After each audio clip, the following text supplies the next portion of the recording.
Kimball! Kimball! I know you're down there. Let's see what you look like. Show your face. Hands in the air. I'm coming after you.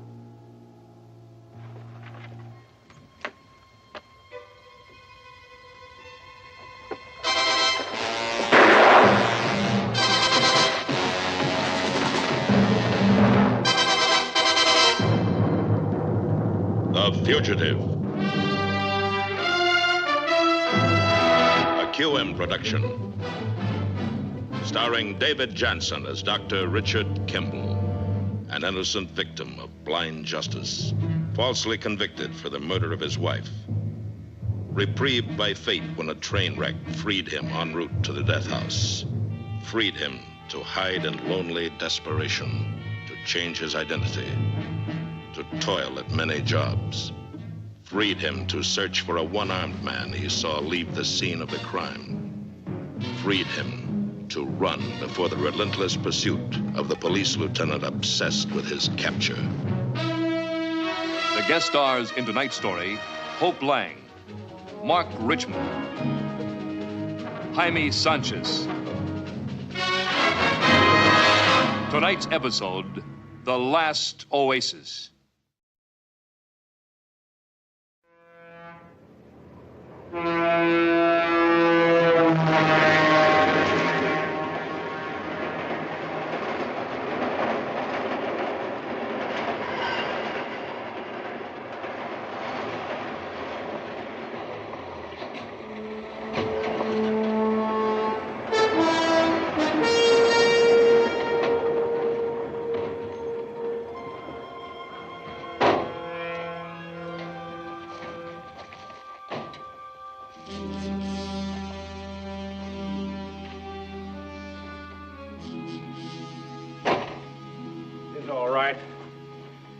Engine's still hot. He made the train. No, he's out there. Forget it. We've lost him. He's gone. Come on, Steele. Let's get out of here. I hit him. I'd swear to that. Get on the radio and see if they can stop that train at Lawler. Sheriff, he's not on that train. Where do you think he is? He's out there, wounded. I know I hit him. I think you missed him. I'm a hunter, Sheriff. I've been hunting all my life. And I know when I hit my target. You're a deputy sheriff. You've got to go by evidence and common sense. We got beaten, that's all there is to it. Now, the only consolation is when that train gets stopped in Lawler, those fatheads over there will probably make even more of a mess of this than we did.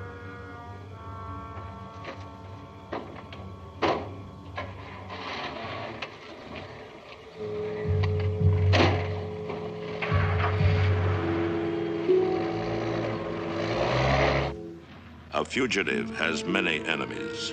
The desert is among them. But the desert can also bring friends.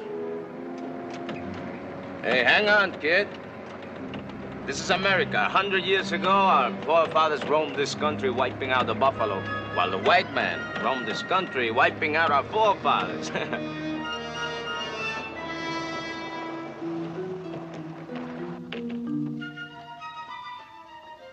All right, everybody out.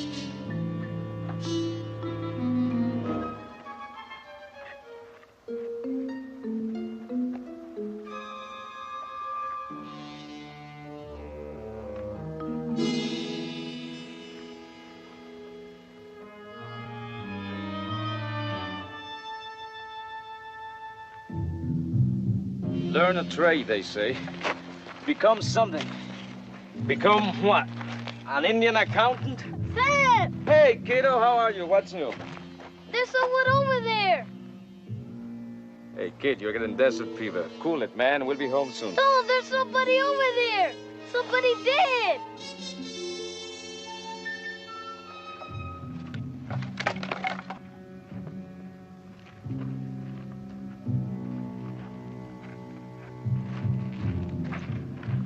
Wow.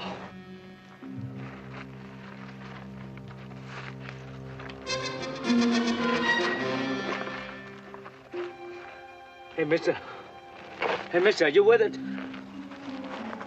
mister, what happened? I hurt my leg. Oh, it's all right, man. Listen, just keep cool. We got a jeep here. Where are we going? Don't worry. The natives are friendly. We're going back to school.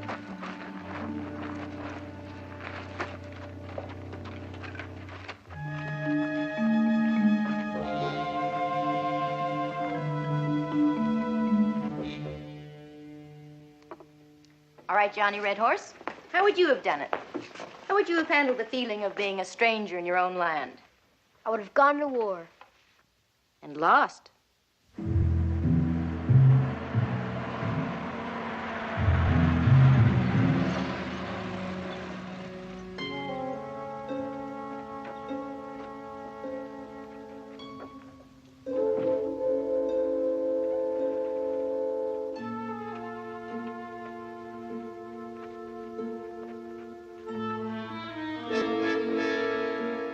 Part I want you to copy over, all right? Neatly. Annie, we found somebody. Who is it? I don't know. I found him in the gully near the railroad tracks. Let's get him inside of my room.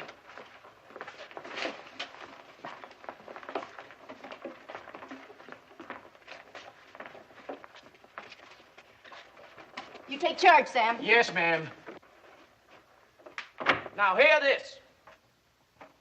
We have 1,750 radish seeds to plant, okay?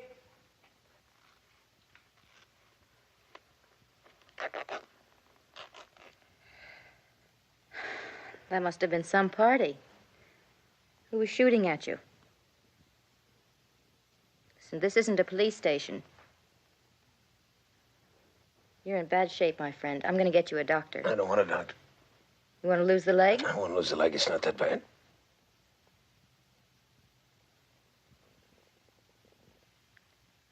Who's after you?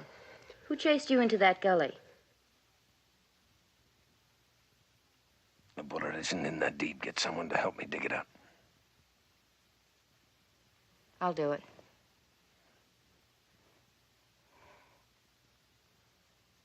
I've got a knife and some alcohol. I've got that. And some first aid stuff.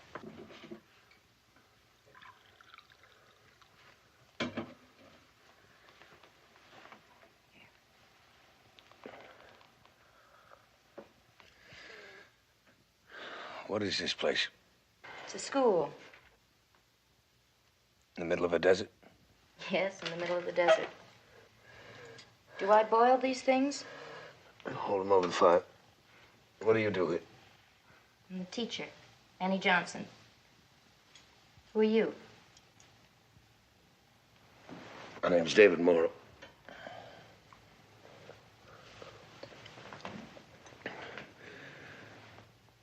Use the knife. That one. And be careful. Going from the side, there's an artery there. Use your hand, apply the pressure there. Take the side of the knife, go underneath the bullet and push up. Go on. Go on. Ah. Sorry. I could be sued for this. Not if you do a good job. Go on.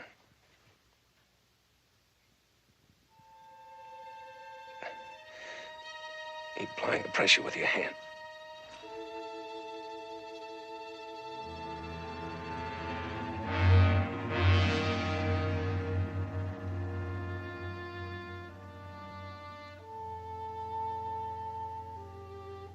Thank you.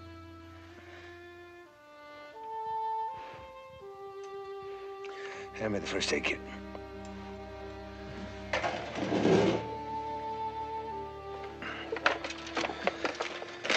Here, sprinkle some of that on it.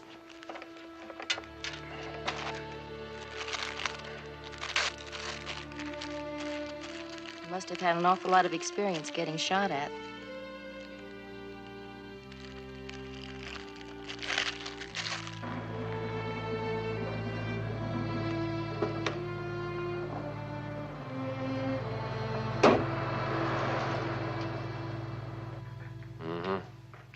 All right, let me know as soon as you hear anything.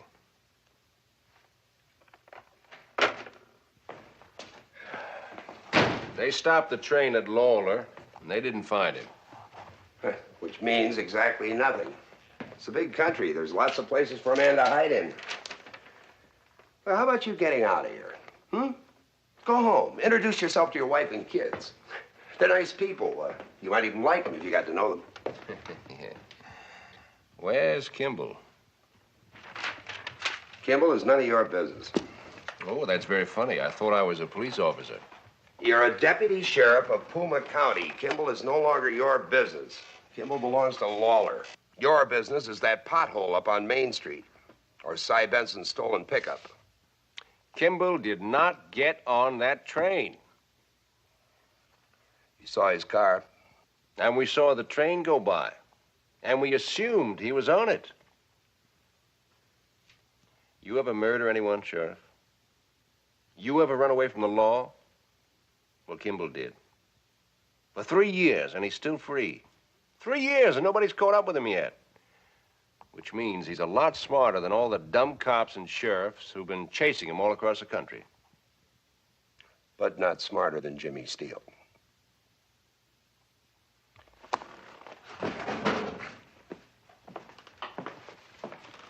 Jimmy? What's it all about?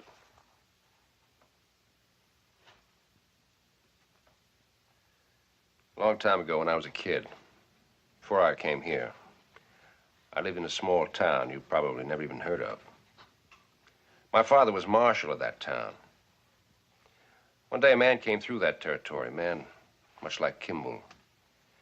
My father had a chance at him and he missed it. By the time they finally caught up with him, 4 more people were dead. And then when my father died, nobody mourned the man who had done a good job for them all his life. Nobody did. All they seemed to remember was the dumb cop who would let a murderer slip through his hands. Well, you can rest assured they are not going to say that about me.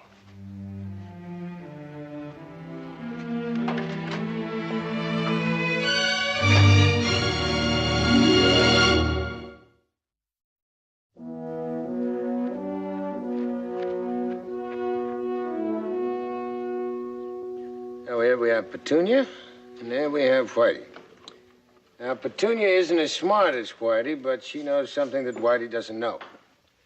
She knows that her dinner is waiting for her right here at the end of this maze.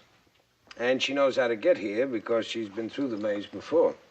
Whitey, on the other hand, has never seen this, but he has one advantage. He's as fast as lightning. That's right, Roger. So what'll it be? Whitey or Petunia? Speed or knowledge? What do you think, teacher? Oh, I never bet on anything smaller than a horse. All right, let's see what happens. There they go.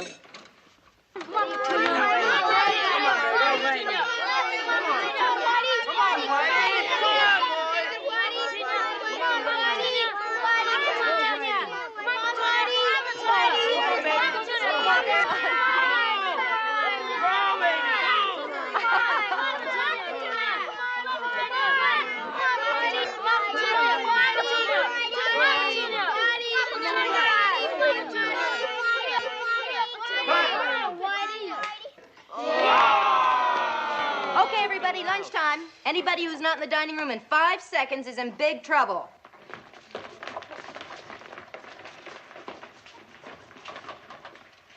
They like you, David. I like them. Where'd they come from? They're orphans, like their teacher. That's why when a stranger comes to town, they can take him in and make him feel like one of them. I thought you taught them to be wary of the white man. Wary, but not afraid. They're not afraid to love their friends the way you are. You are afraid of that, aren't you? Why should I be? Because you're running from something? So what am I running from? No, I'm talking about the kind of person you are. What kind of a man am I? Kind I know. The house I grew up in, people were taking off like clockwork, all over the place. And minute they'd take him, my brother joined the army. My other brother, the stable one, he didn't take off until he was 22. My father lit off when I was 5. I thought the whole world was like that. And I found out it was only some people who have to go away. Always. All their lives. Never standing still. Never loving anyone. Never knowing anyone. Never letting anyone know them. You're that kind of person, David. You were born to run away. Well, and sometimes there are reasons. Sometimes. Usually just excuses. What do you want, Annie? I want you to stay. Why? Because of the children. They love you. They need you. And you could work. You could teach. And in return, you'd have everything they have. If you're not afraid. Afraid of the children? No. Of me.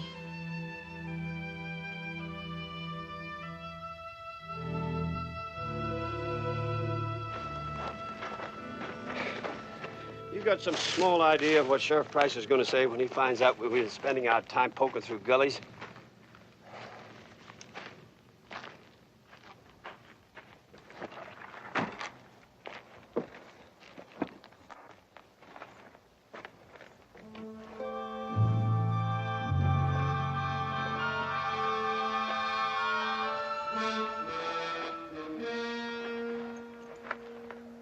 What's that? Keychain?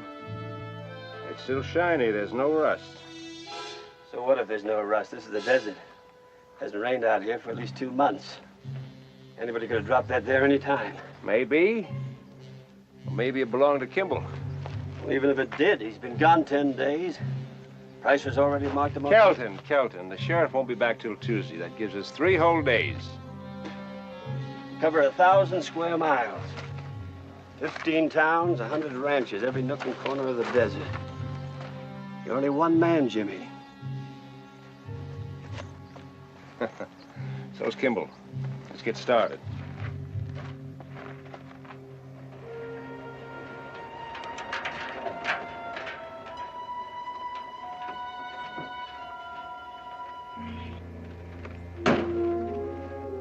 Okay.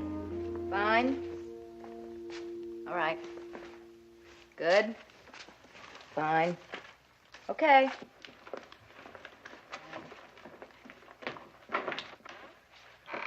All right, Indians. We're moving into white man's territory. Today we raid the ice cream parlor, huh? Name off the land. Now, if you get caught, you give your name, rank, and serial number, okay? Okay, let's move out. No. Indian file, naturally. Hey. What happened to your hat? I lost it. Here, take mine. Are you gonna marry Annie? Kid, go directly to jail. There's an extra place in the truck. I'll just sit here and we've had some prickly pears. I'm proud of you, David. Prickly pears make marvelous sandwiches. Here, you take it. You'll need it. See you later. Okay.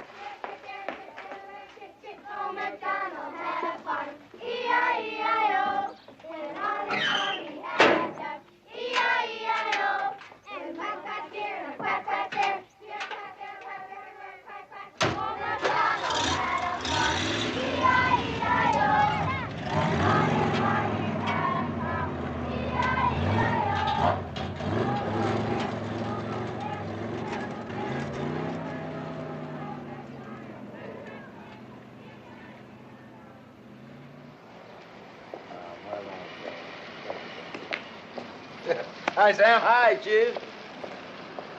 Hi.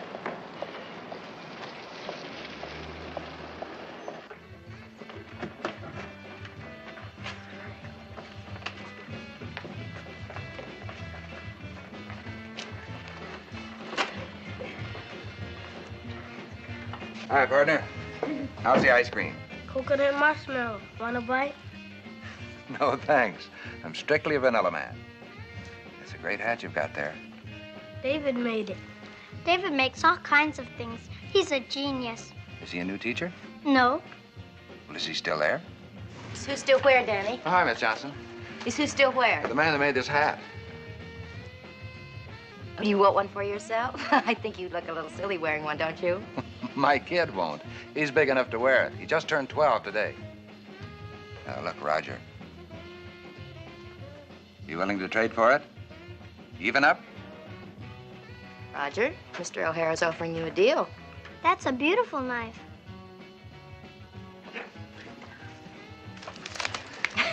I think we made ourselves a very good deal. Let us know if you want any more of those. I will, ma'am. Kids, ready to go. Come on.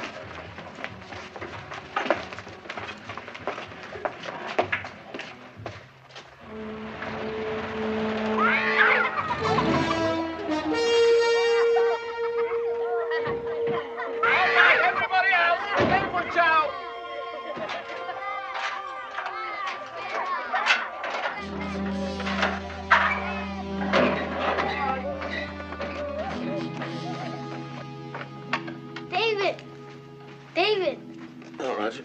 was it okay to trade my hat? Huh? I got this knife, look. Oh, it's a nice knife, Roger. Who'd you trade with? The man. Roger, get moving, man. Chow down. Bye. Hey, Roger. Roger, what man? The man in town. I told him it was your hat, David. Was it okay to trade it? Yeah, sure. But do you know him?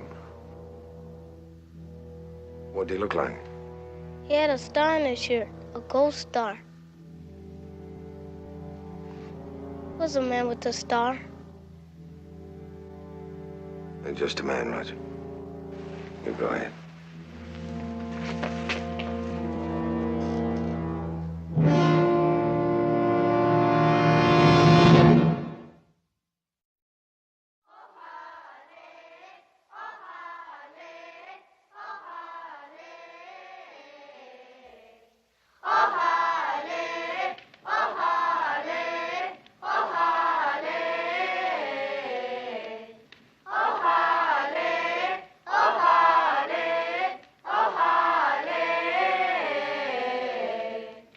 Indian brothers, we are gathered here around our campfire to welcome our revered white brother David into our tribe. This happy occasion happens to fall on the anniversary of another glorious event, the Great War between the states. On this day, Isn't David over coming? 100 years ago, I'll go get the him. great American people Don't tell him I grew have a weary present of for beating him. up on their red right. brothers and turned instead to the task of thinning out their own herds.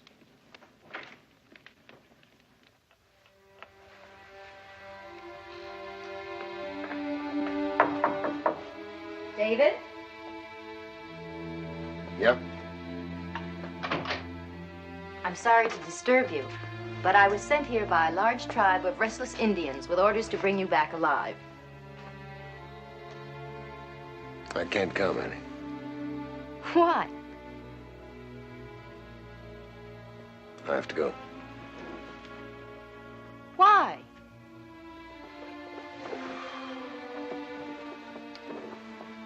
Oh, there are things I have to do. What things? My life.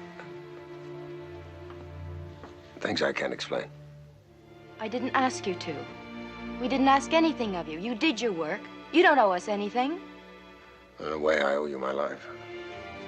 You paid for that. I have to go. I know it seems like I'm running away from you, but it has nothing to do with you. I say it does. If you're in trouble, I want to be part of it. I want to help you. You can't. Give me a chance to try. Have you really tried? Have you ever stopped long enough to wonder whether your problems aren't as big as you think they are? That you're going to have to face them someday, somewhere? Someday.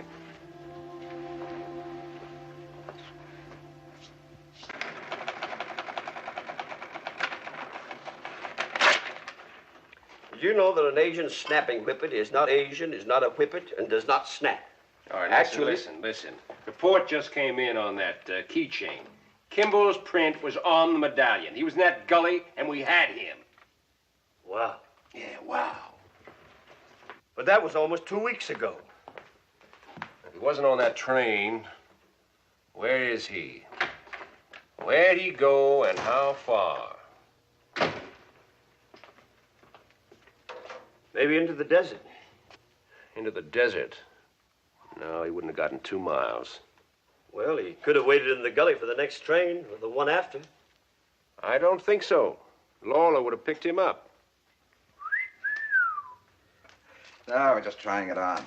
It's palm leaf. I'm bringing it home to my kid.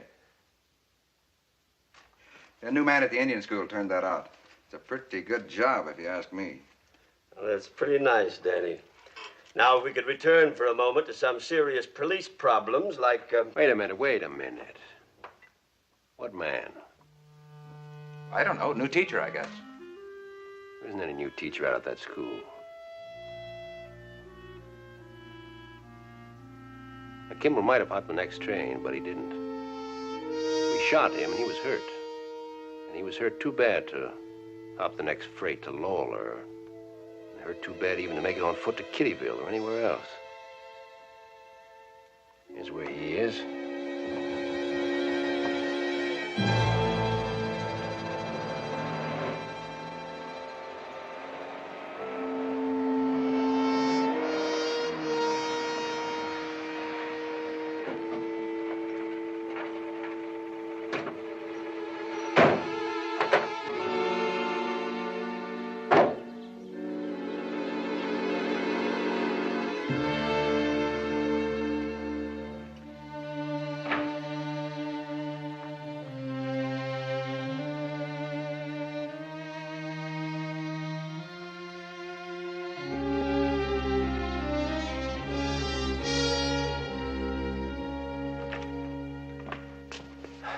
Good morning, Annie.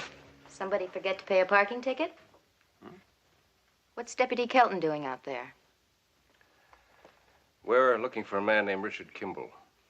There's no one here by that name.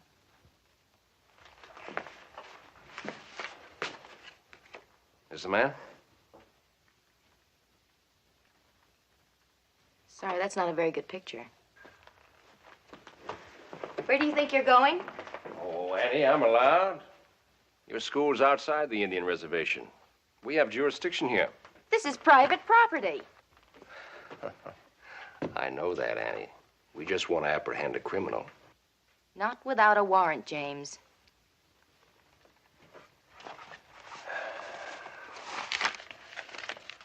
I have one.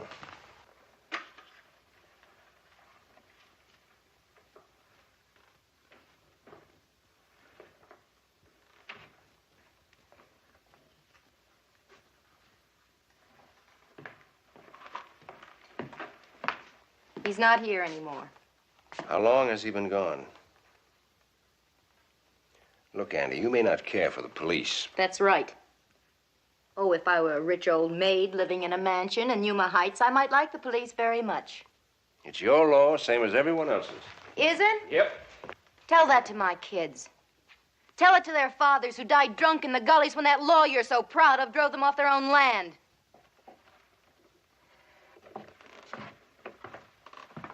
It was a long time ago, Annie. And I had nothing to do with that. We're talking about Kimball. You were. I wasn't. What did he do, rob a bank? Good for him. He's a murderer, Annie. What? Yep. He murdered his wife. I don't believe you. He was tried, found guilty, and sentenced to death. He's a murderer. And when we find him, we're going to take him back to die. And he knows that. Now, what do you think he'd do to anyone who got in his way?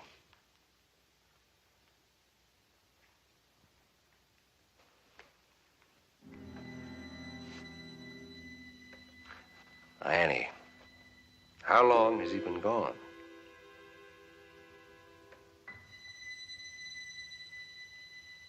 Left last night. What time? About 9 o'clock. Where'd he go? He was headed north. You have a gun? I don't know. I'll be the sheriff.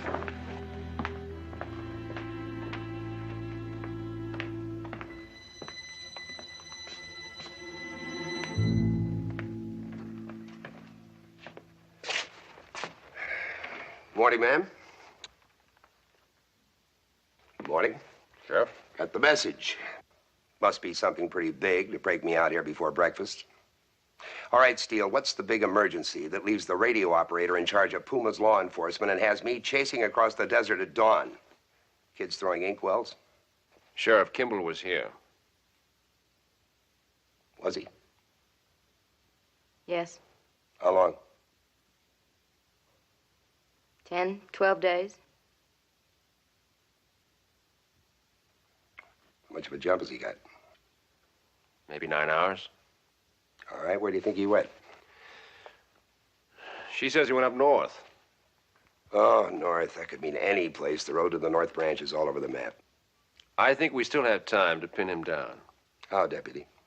A full bi-state alert. Roadblocks, highway cordon, everything. All right, get on the radio. Get me Kittyville. Right.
For you in Kittyville. What are you gonna do? Try to get through. You won't make it, David. Not that way.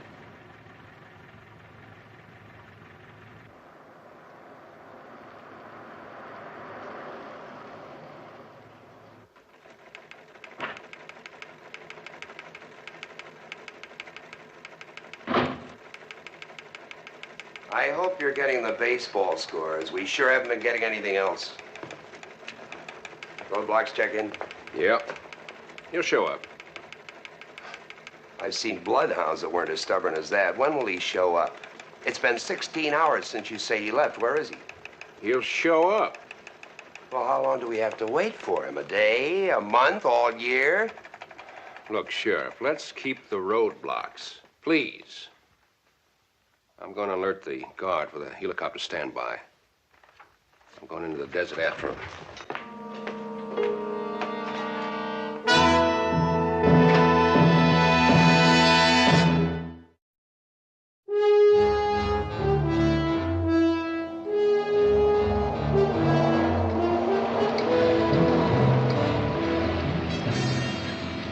You didn't do it, did you?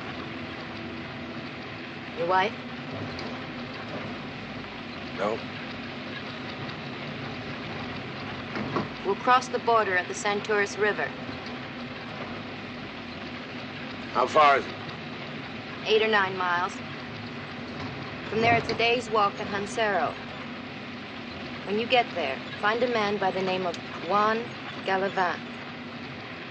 Tell him I sent you. Find you a place to stay and work if you want it. Gone to a lot of trouble. You're not kidding. How come? Just don't know how to take care of yourself, David.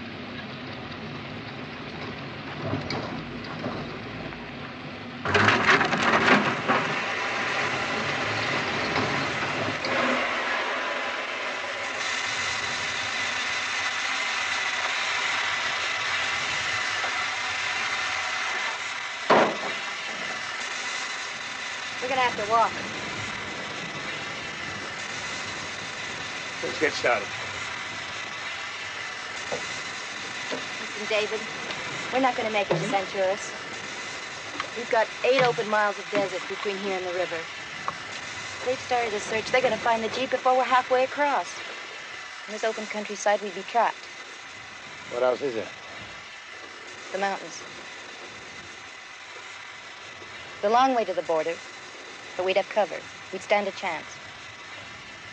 Can you draw me a map? Follow me.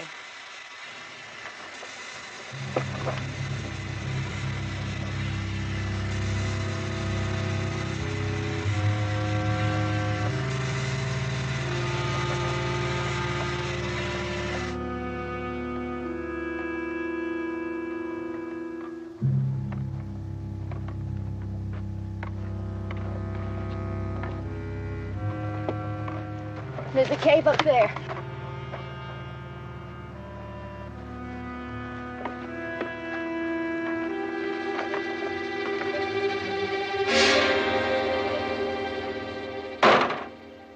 It's Annie's.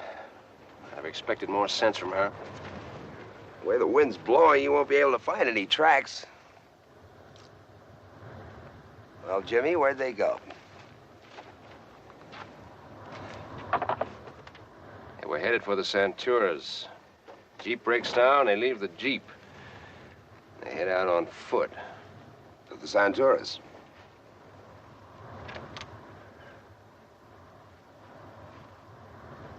No. For the mountains.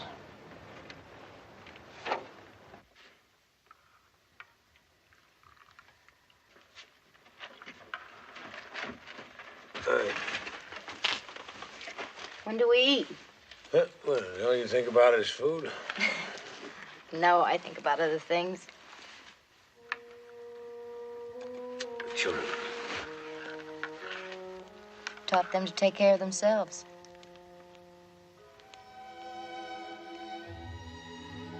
You're pretty tough, huh? I guess so.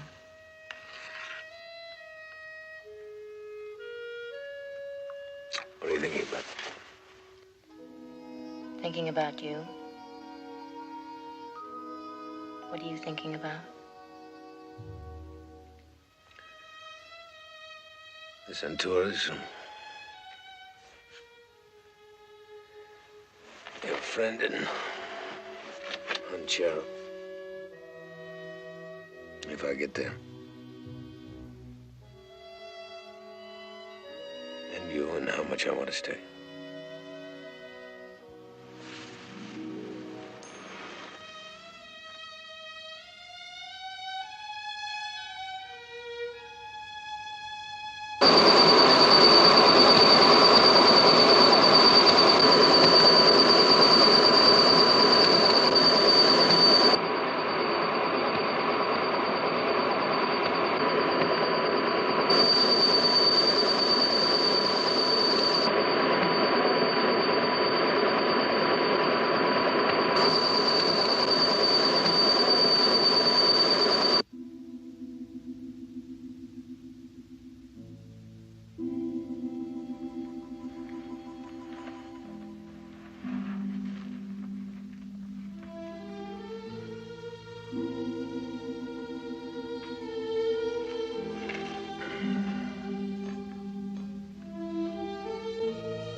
David, where are you?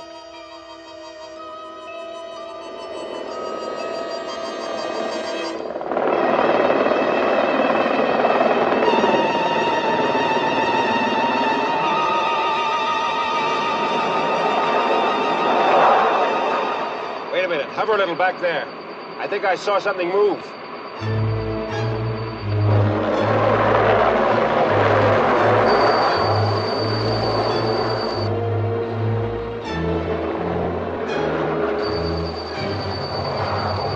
Take another swing over that ridge.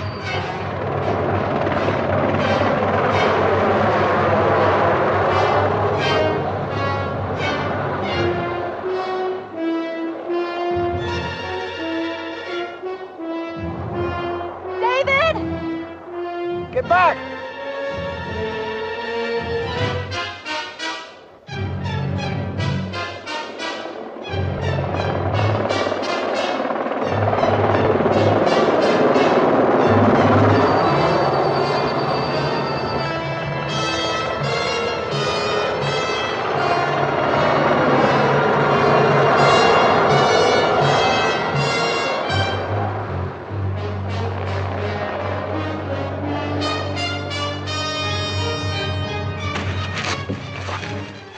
See you?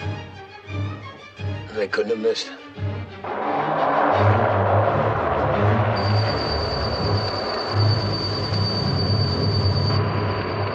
All right, set it down. What for? He's on that ridge. We're gonna nail him. If we spot him, they told us do nothing but report his position. They also told you to take orders from me, and I say I'm getting off.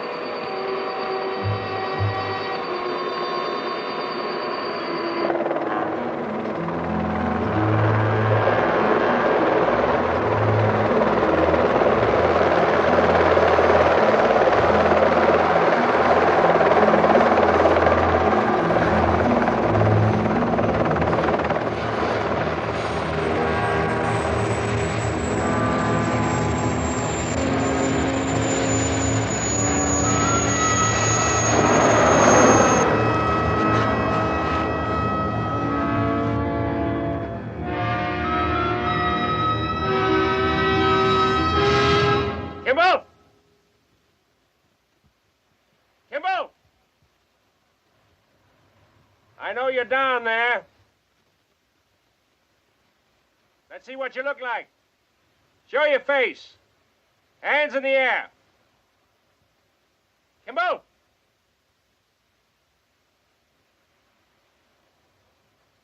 Kimball! I'm coming after you.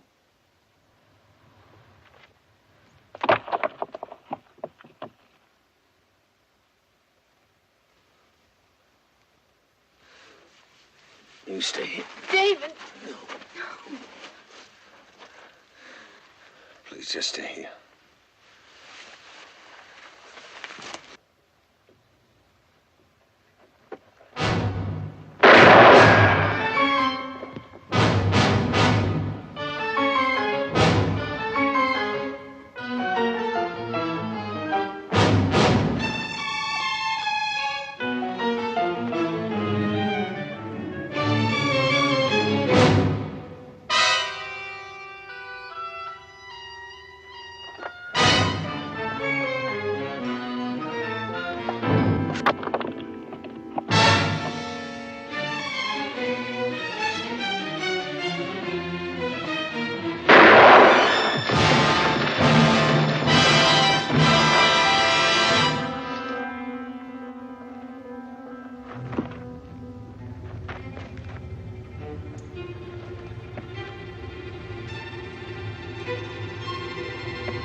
Drop it.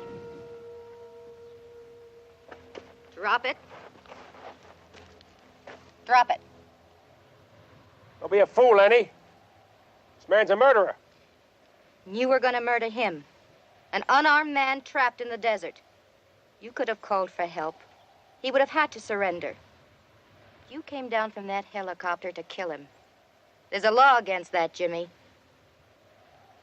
There's a law against holding a gun on a law officer, too. There's a worse law for shooting one. But I will if I have to. And be like him? Don't be bitter, Jimmy. Just drop the gun.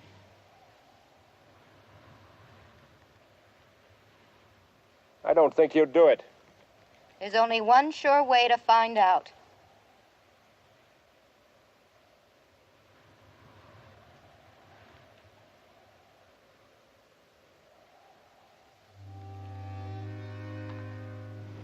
Thank you, Jimmy.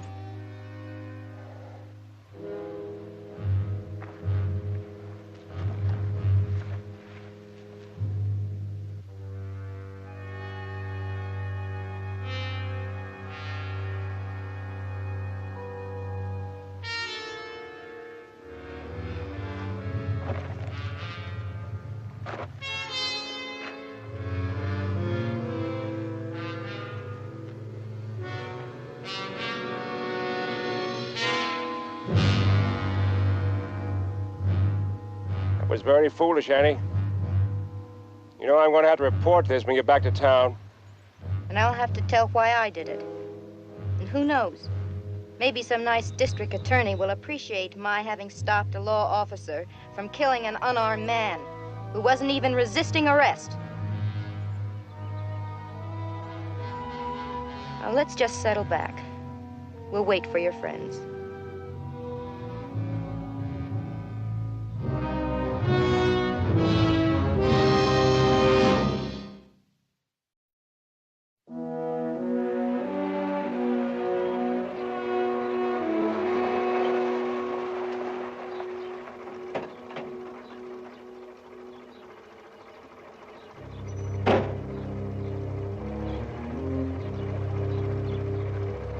Annie?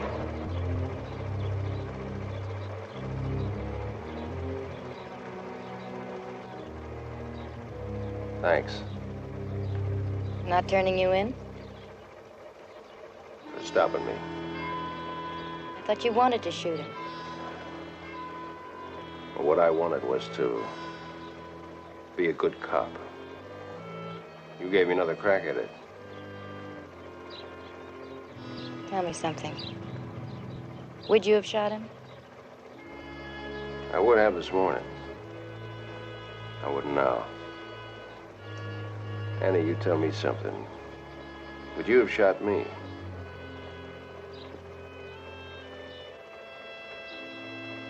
Thanks for the lift, Jimmy.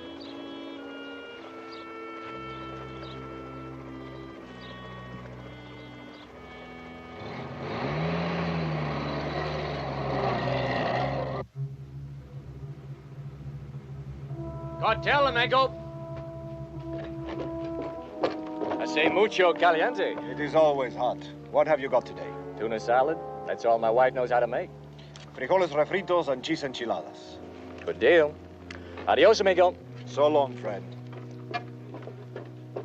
To Richard Kimball, a border is a dark tunnel whose other end might lead to the final encounter with a many-faced enemy. But for the moment, it leads to safety.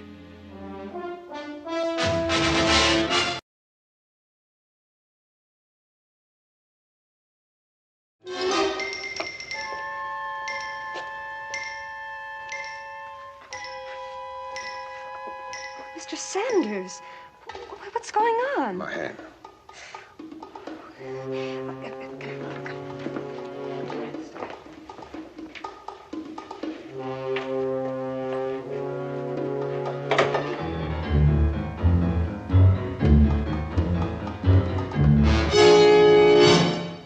Well, hello again. Have you seen our friend? Who is our friend? Ed Sanders. He was just reported trying to leave the grounds. Oh? Well, why ask me about him? Well, I figure he only knows two people here, you and me. Me he's running from. You're nice to run into. Have you seen him? No, really, Mr. Dawes. Look, Miss Stone. Now, why would he want to see me? It's important that I find him. What happened? Miss Stone, it's very important that I find him. It's a police matter. The Fugitive. A QM production.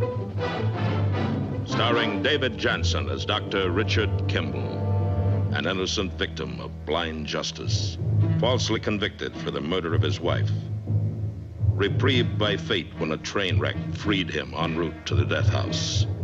Freed him to hide in lonely desperation, to change his identity, to toil at many jobs. Freed him to search for a one-armed man he saw leave the scene of the crime. Freed him to run before the relentless pursuit of the police lieutenant obsessed with his capture. The guest stars in tonight's story, Lois Nettleton, Ossie Davis, and special guest star, Howard Da Silva. Tonight's episode, Death is the Door Prize.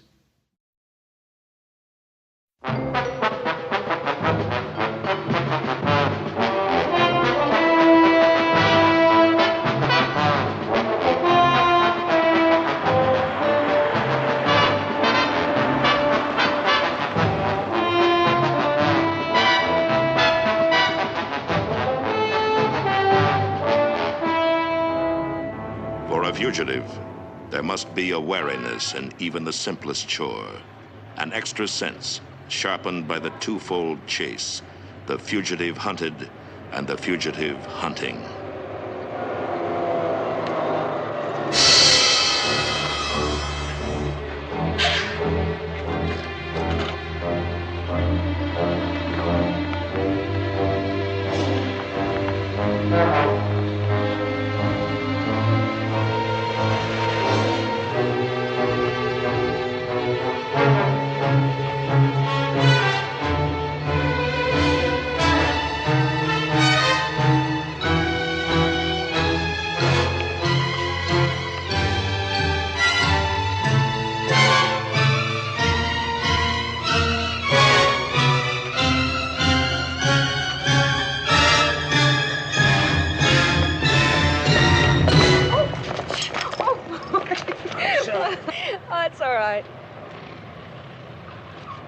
Maybe it's destiny.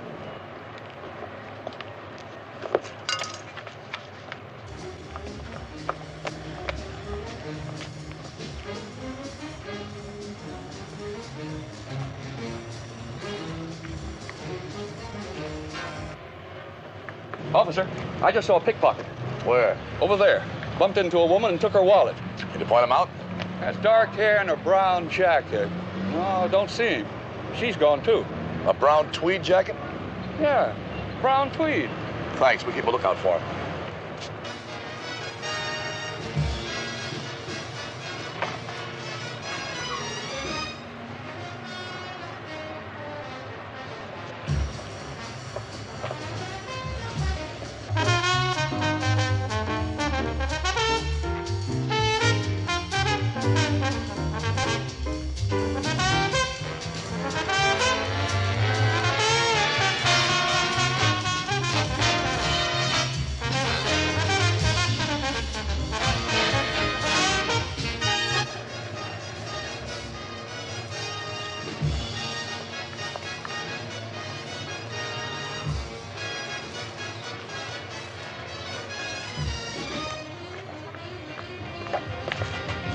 Hey.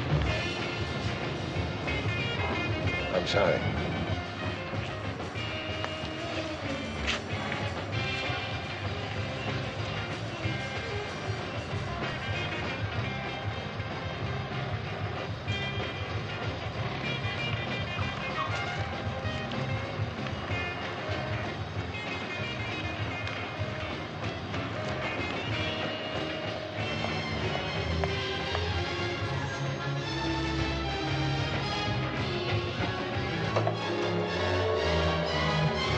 And is this your first visit to the show, Mr. Patterson? Yes, ma'am.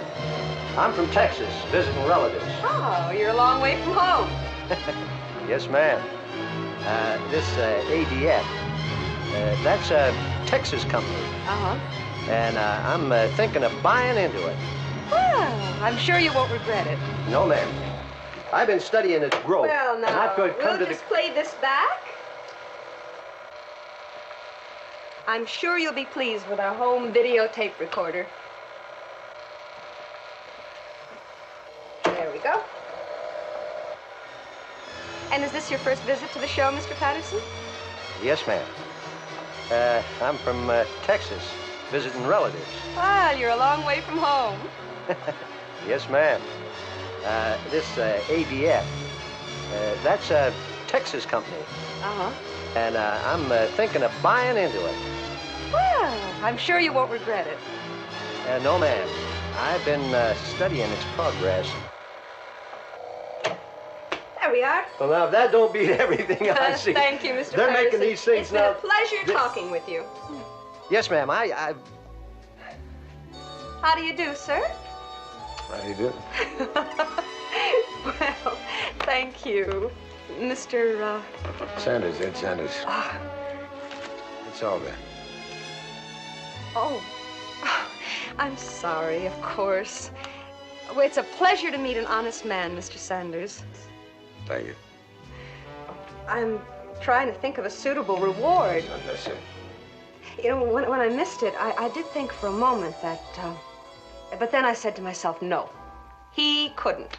But why he couldn't, or isn't, or what he is, or what anybody is, well, you have to take people at face value, don't you think? Suspicion is a very dark corner. On the other hand, I misplace things, so I thought maybe that's what happened. So I reported it to the Lost and Found. How did you know where to find me? The number on the badge, 122 ABF. Oh, that's right. Well, I'm not just number 122. I'm also Marcia Stone. Well, nice meeting you, Marcia. Please stay.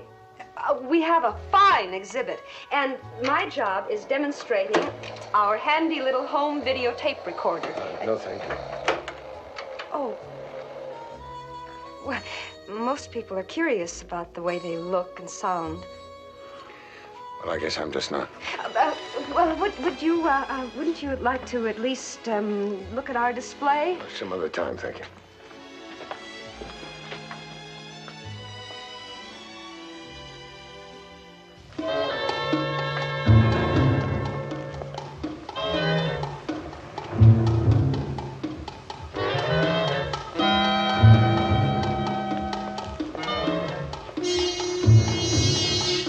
Sir?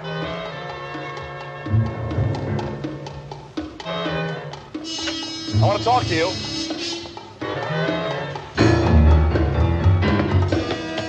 Hey, you!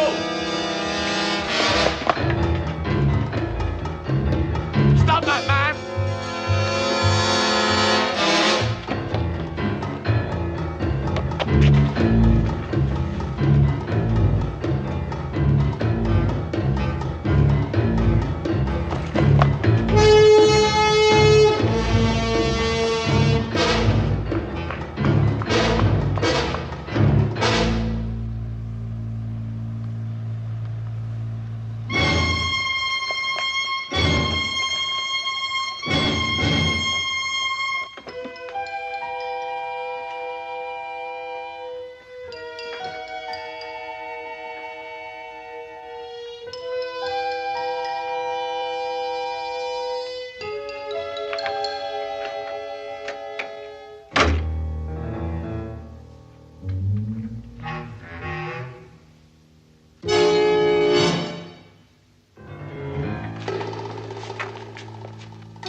Now hold it, everybody.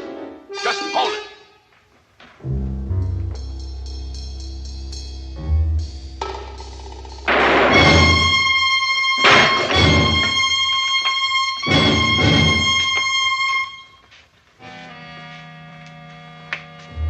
Get an ambulance.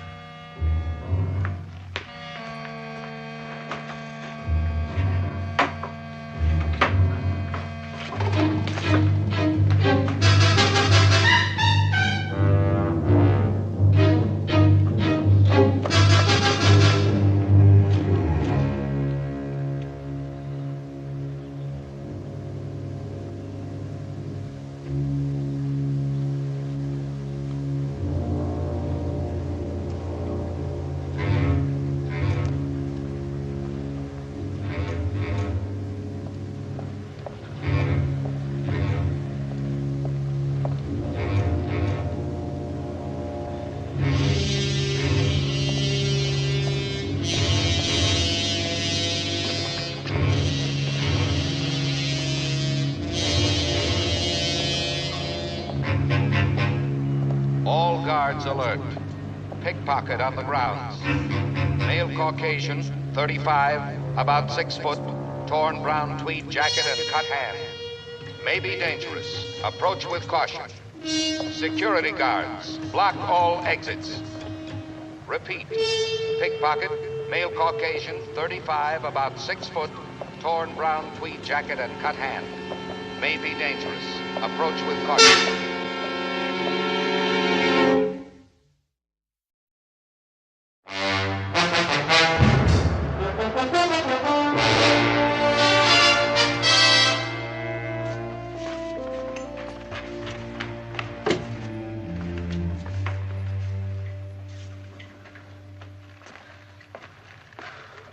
No sign of him. Him! He did it. He shot Stewart. Killed him. Take it easy, kid. We're looking into it.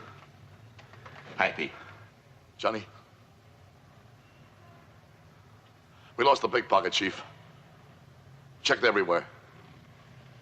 Well, if he hasn't gotten away in the past hour, he won't now. Ground's covered tighter than a drum. Same thing applies to the hotel. My people are making a lot of trouble about this. Pete, the boy said you fired without warning. That's not true, Johnny. I yelled to the kid to hold it, and he reached for his back pocket. You heard me, Ben. Hmm? No, I didn't, Pete. I must have come in right after that. I was chasing the pickpocket. You came in shooting. You punks, you got no right to be here. Pete! No weapon was found on the body. That's right. That's right. We had nothing. Johnny, that's not true. I tell you, he reached for his back pocket like this. I thought, well, what could I think? But I didn't shoot to kill. I have a witness. Ben? I didn't see the shooting. I mean, the man I was chasing. Oh, well, yeah, I saw someone all right, but, gee, everything went so fast that, well, I couldn't identify him, Pete. That's the pickpocket. He's my witness. Not until he shows he isn't. Johnny, you know me. I've got a good record. I retired clean. I know that, Pete. I'll not forget it. Well, I guess we'd better move this down to the station.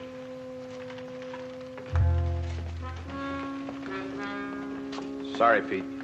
But until this thing is resolved, you know the rules.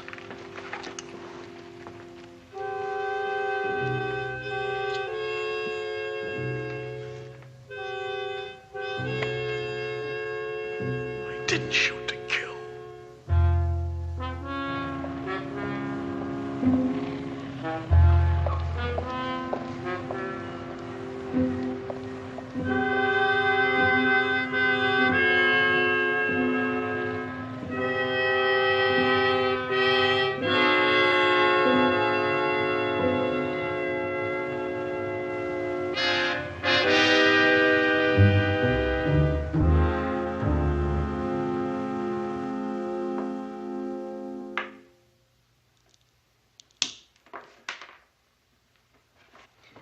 I got nothing to say. I'm a minor. And I know my rights. Just tell the story you told in the basement. You'll have a chance to read it before you sign it. No, sir. Not until I talk to my lawyer. Too much television. We've contacted your parents. Do they have to come here? You're a minor. They're responsible for you. What about him? You gonna hold him? He killed somebody. He's already made a statement. Mr. Dawes will look out for himself. You look out for you. Well, if they're coming, they're coming. There's nothing I can do about it, and I'm not gonna say a word till they get here.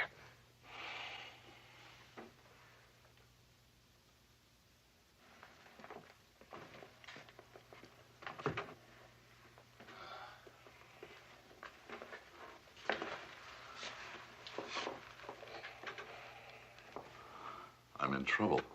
But good, huh?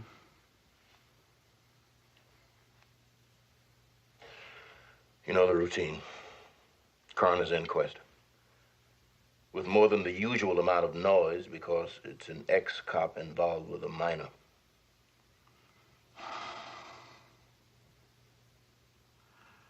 I didn't shoot to kill. You gotta believe that, Johnny. Suppose I do believe it, what difference will it make? Still homicide. What kind? We'll have to wait and find out. Can I ask you a favor? Sure, Pete. Anything within reason, but not any more than... I'd like to get a line on the pickpocket.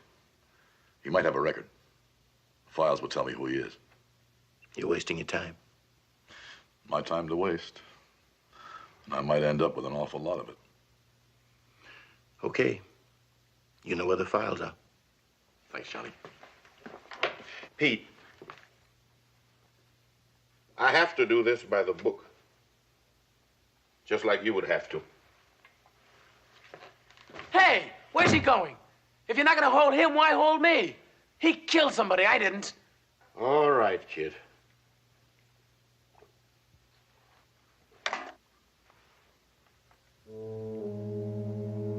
Now, one more time.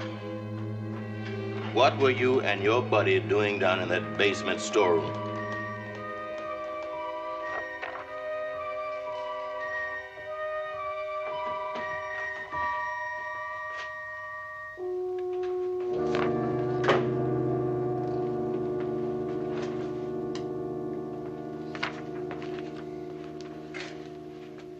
Any luck? Yeah, bad. No, it's worse than that. It's lousy. This report just came in. The woman's purse wasn't stolen. Marcia Stone, ABF Electronics, purse returned. So your witness wasn't a pickpocket. He's still my witness. Not until he shows. What was he running for if he wasn't afraid of anything? Well, some people scare when they see a uniform. Yeah. Pete, I hope you find him. Otherwise, it don't look good. You're telling me manslaughter. You're a good cop, Johnny. I'll always be happy to have been part of that.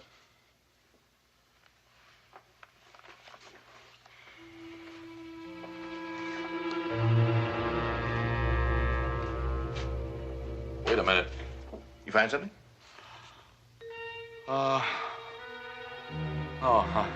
Looked a little bit like him. Well, is it? No, it's not him. Pete, in here they all look alike.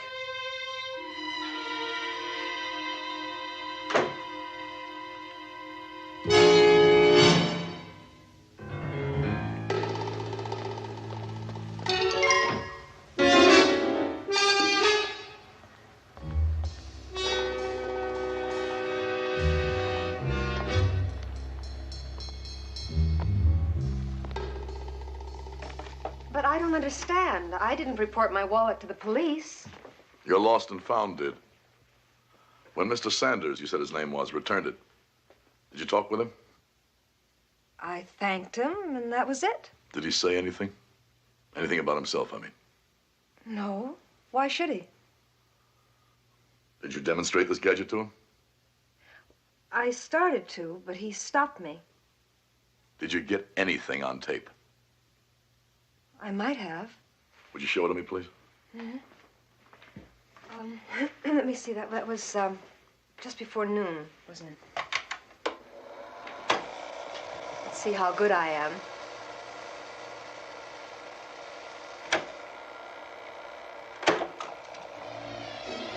No, ma'am. I've been studying its progress, and I... Hold it. That's him. Are you sure that's the man who returned the wallet to you? Yes, sir. Is there anything else you can remember about him? Oh, I don't know anymore to tell you. Is he in trouble? If you see him again, will you get in touch with Jim Bowles, the hotel detective? He'll know where to find me.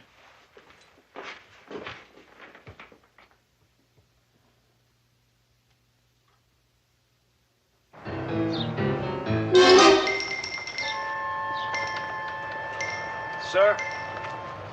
You can't leave the grounds this way. You'll have to go back to the main entrance. Thank you. Sir?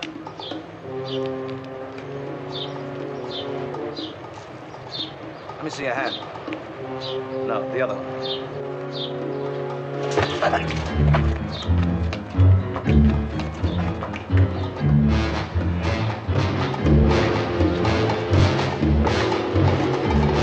Rear gate entrance.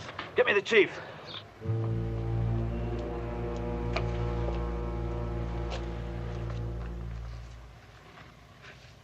Mr. Sanders, what's going on? My hand.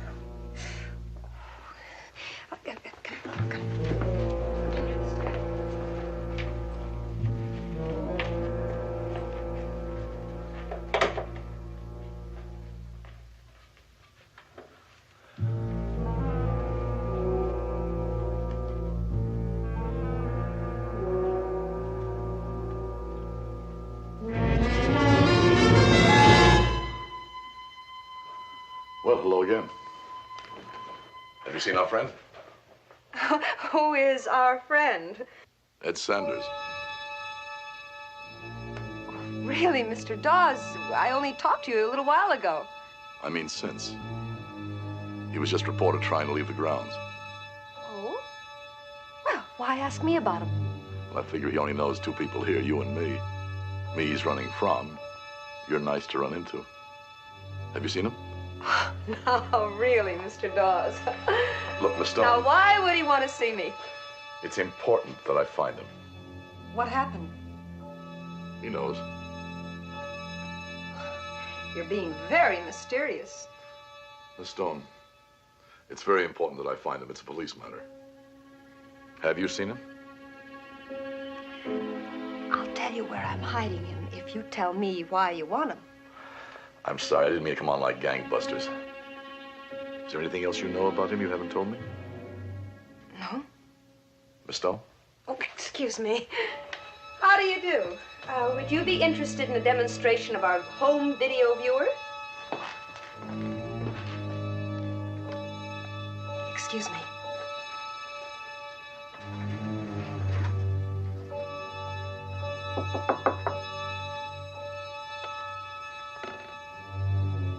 Come with me. Where? You want to debate? I hid you and I lied for you. Now, come on.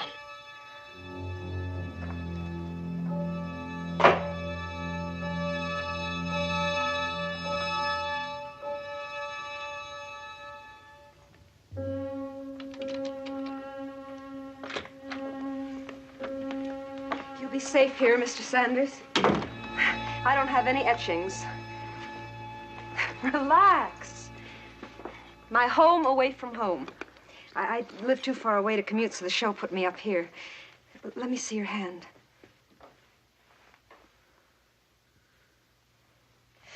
Ooh. You need a fresh bandage. This one will give you lockjaw or gangrene or something. Pour yourself a drink, Mr. Sanders. One from me, too.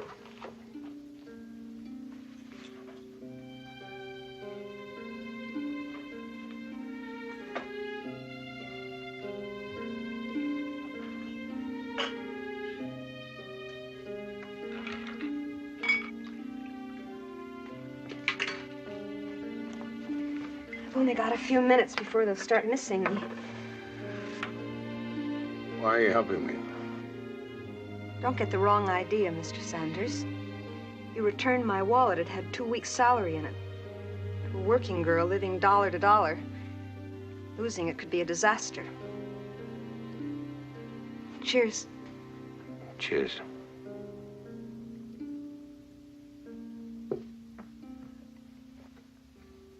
You know why the police want me? You don't know me the story of your life. You're not curious? Sure. Then I'll break your heart with the story of my life. There. Well, I've got to get back to Abel Barker and Frall the electronics. Be comfortable.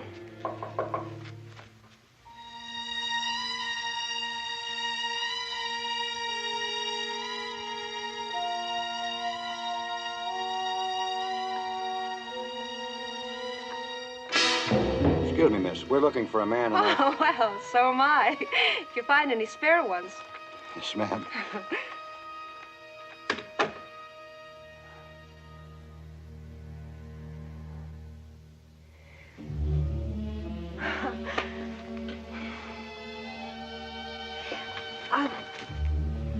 Don't take that.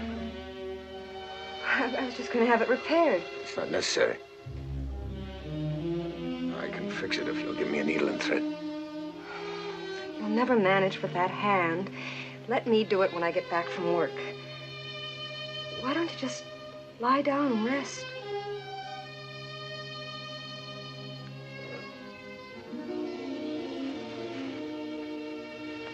You really shouldn't try to leave before tonight. 2 people. You see, I'll walk out with you. And 2 people walking hand in hand when they're looking for only one. And you still ought to let me take your jacket. I know a very fine tailor who...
Boys out in the lock. Is that a reason to kill one? It was hardly a lock, Mrs. Lee. Your son and his friend were found in a place they had no business being, doing what they had no business doing. Go on, stick together. Defend that man just because he's a policeman. He deliberately killed a boy. He should be charged with murder. My wife's upset, Mr. Gaines. So am I. But I do understand that you have a job to do. Oh, Victor, for heaven's sakes, it's our son who's being persecuted. Please, Martha. The boy's not in chains. His mother and father are here, and we're waiting for the attorney. I'm also here for Mrs. Sanger. She's a widow. I don't always like my job, Mr. Lee, and there's sometimes I like it even less. May I have just a few moments alone with my son?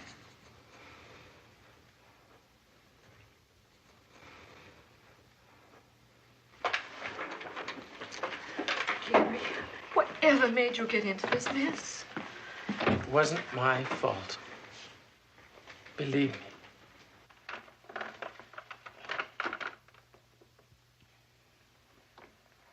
If possible, it's even worse this morning than it was yesterday. Dead boy's mother is a widow. Both boys never been in trouble before. Wait till the papers get a hold of that. I didn't sleep last night either. Coroner's inquest is tomorrow. If you can't produce your witness by then. I know. You're out on your own cognizance, Pete. But I can't guarantee it after the inquest. If charges are filed... Johnny. Not if, old friend. When?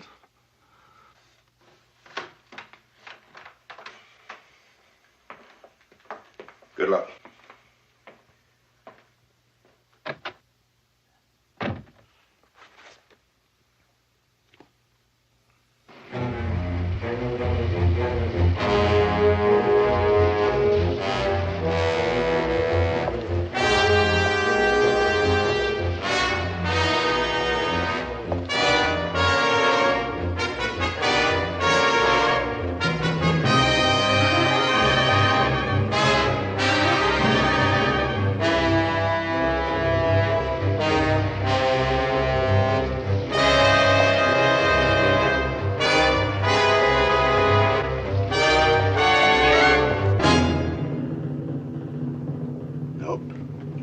Haven't seen anybody like that.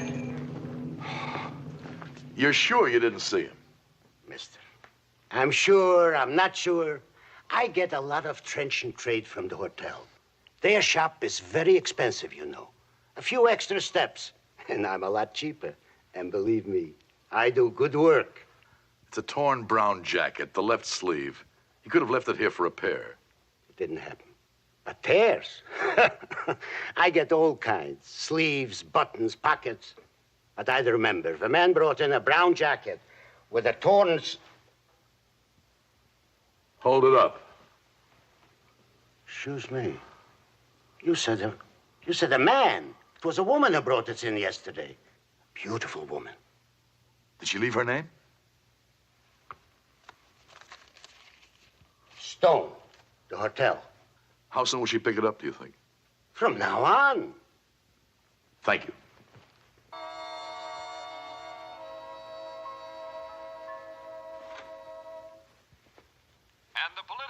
Didn't have much breakfast. I'll eat later. Ordering two would have been suspicious. How's your hand? Oh, it's fine. Police continue their search for an unidentified witness to the killing of Stuart Sanger, 18. The witness is described as about 35, dark hair. When last seen on the hotel grounds, the left sleeve of his brown tweed jacket was torn. His hand was also described as cut, but the wound is not believed to be serious. The police hope that he will come forward. On the local weather front... You're not annoyed with me for taking your jacket out. No. Things look much better today. It's terrible about that boy. Dawes wants me to testify for him. Dawes shot him? Didn't he tell you? No. He was just asking for you and being a little mysterious about it. Is he in trouble because of it? I don't think so. Why you do what you do is your own business. Some people don't like to get involved. You do. That's me. You're you. You're funny. You don't care to know why I won't testify. I'm dying to know. But 24 hours isn't a lifetime hold. You don't say much about yourself. Well, you're better off out of it.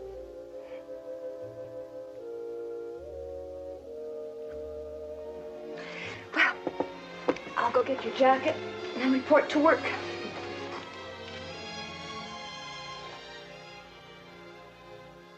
You'll be leaving then? Yes. I'll be right back.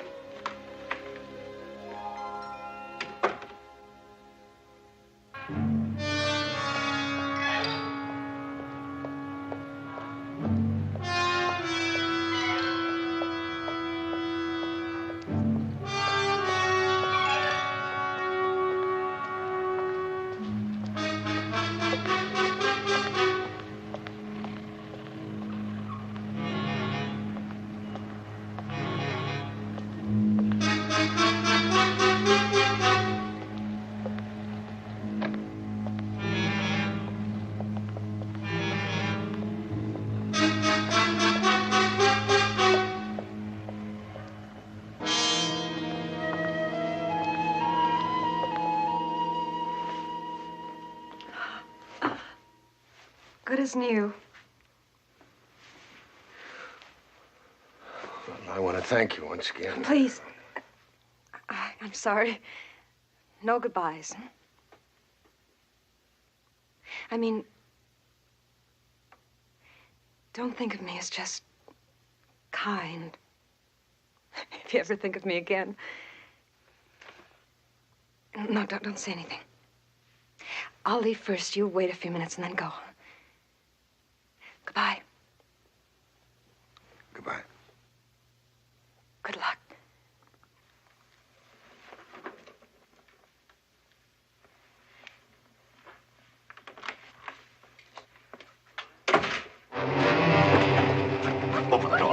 Open the door! What do you think you're doing?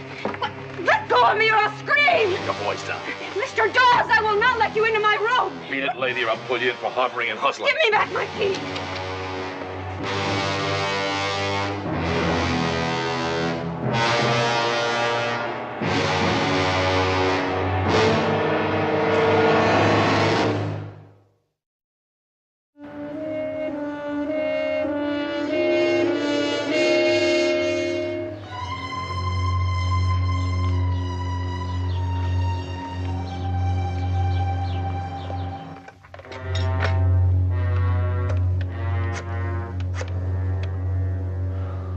Jim Bowles, please.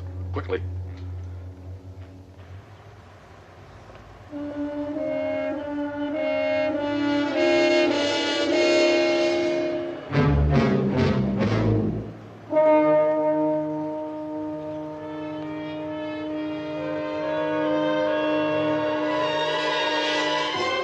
Yeah, all right, Pete. Look, Pete, the only way that he can get out is through the lobby. And the only way he can get to the lobby is through the pool area past me, and he's not going to get past me.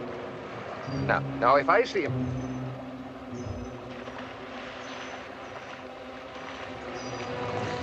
Hold it. Stall him. Whatever you do, don't let him get away. I'll be right down.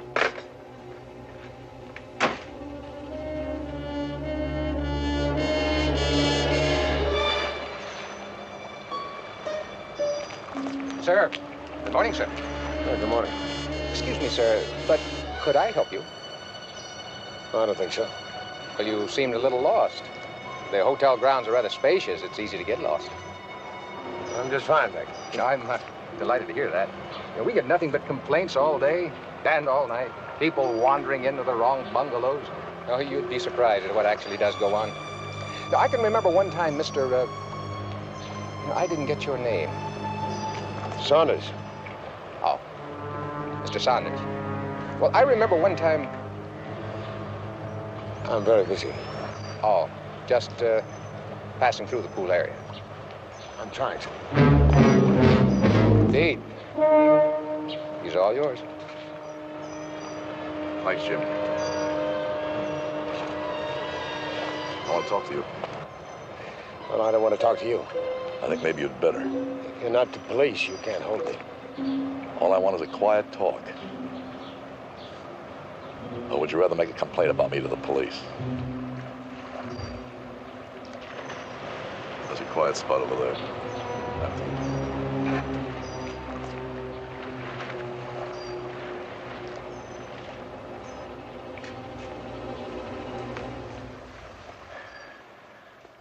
You're a hard man to catch up with. You caught up? And you know what I want from you. What do you want? Now, don't get fancy with me. You're in deep trouble unless you testify for me. Unless you tell exactly what you saw. But maybe I didn't see what you think I saw. Then you'll lie. Why should I? Because I'm innocent. Does that surprise you, Dr. Kimball? That a man be accused and still be innocent? I think you've made a mistake. No, Dr. Kimball. I'm trying to save you from making one. This can go one of two ways. We haven't got much time. Now, which will it be? All right, you know who I am. You know I can't afford to get on that stand and testify. You can't afford not to. Blackmail? That's not a word I'd use. All I'm asking you to do is testify for me. And either way, I lose. Not if I put this card back in the files. We help each other. Now, what do you say? So far, it's all on your side. You know what I'm facing. Who? Ed Sanders? What did he do?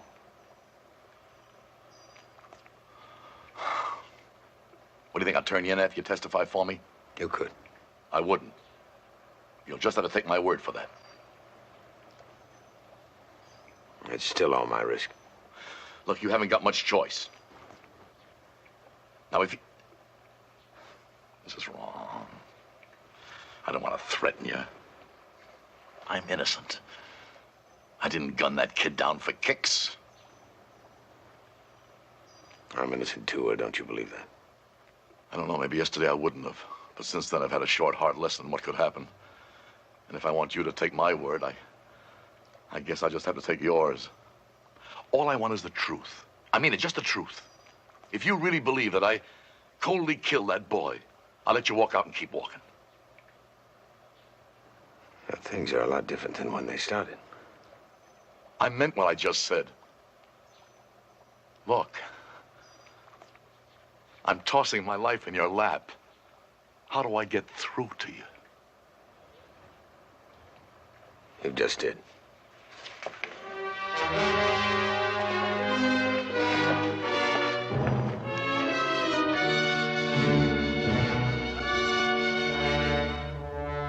The boy made a move. A definite move to his back pocket. After Mr. Dawes warned him not to move. That's not true. It just isn't true. Mr. Sanders, would you say that the move the boy made was threatening?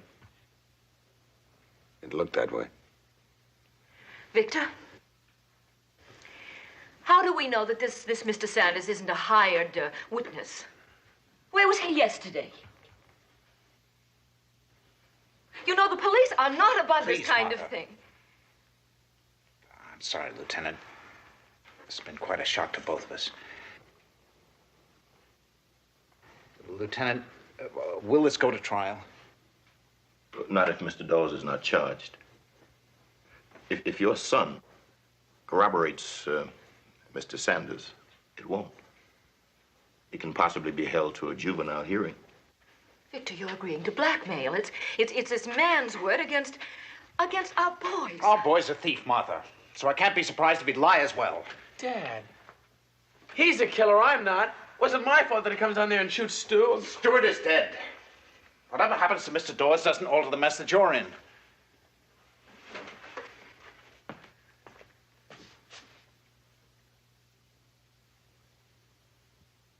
Mr. Sanders, have we met before? I don't think so. I want you to listen to me, Gary. I want the truth. If you believe that both these men are lying, fine. I'll back you up on that. On the other matter, you'll have to take your lumps. And your mother and I will take them along with you. God help us, we're responsible for you. But the truth. Victor, please. If you're lying, your best friend is dead, a man could go to jail for murder. Murder, that's what we're talking about. It's beyond your problem, our problem. Do you understand what I'm telling you? I told you, Dad, that, well... Well, what? Say it. Mean it. Dad? Did Stewart go for his back pocket?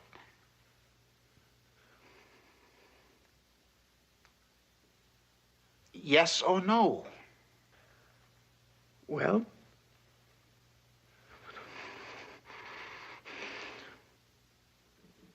Is this man lying?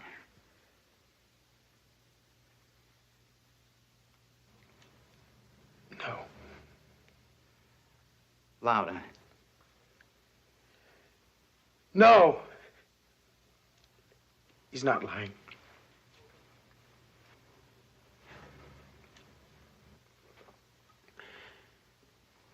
Father, sorry.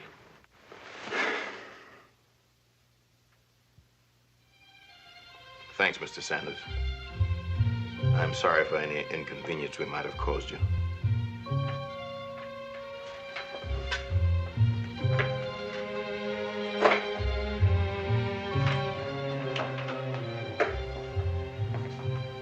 What are you doing here? Is everything all right? It's just fine. I followed Mr. Dawes. When he brought you here, I thought... Johnny, I told you, I checked the files. I'll double check. Mr. Sanders. Just another moment, please. Hold it.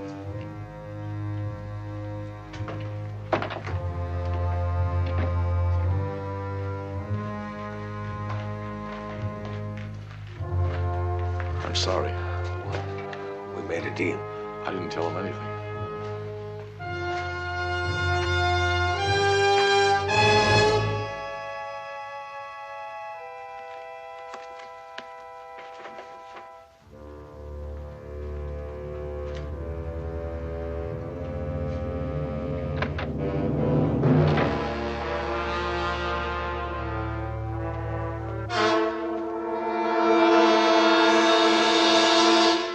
Finley, second story man.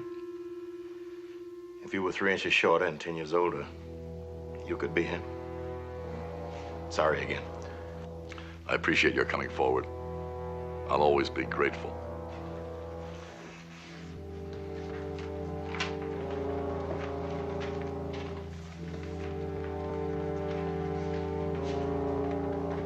Well, it's wrapped up clean. Congratulations, Pete. I'd fall for being a lousy shot.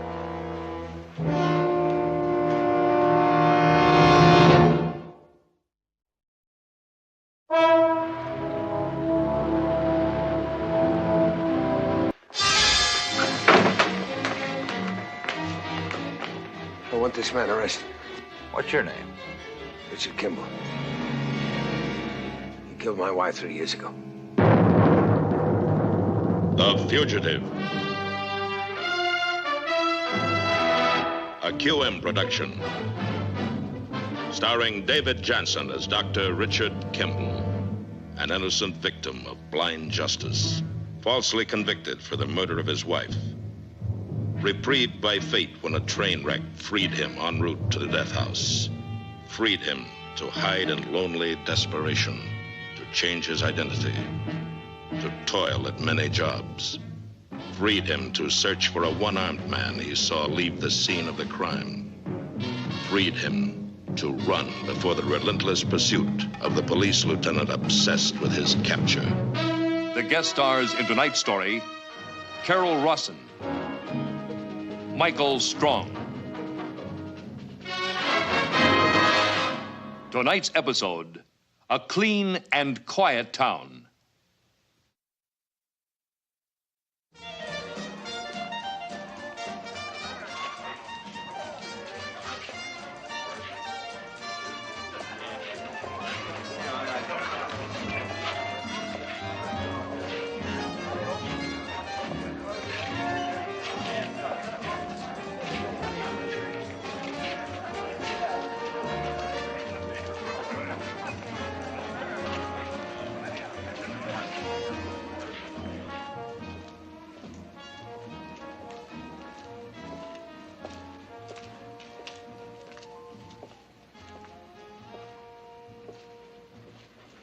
Hold it, right there.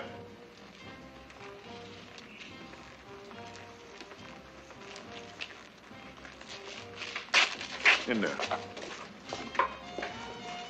Get your hands up on the wall there. What?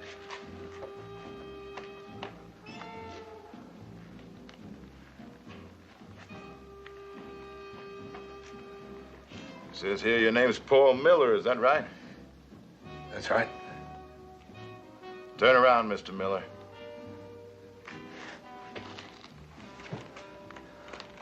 Just a routine check, Mr. Miller.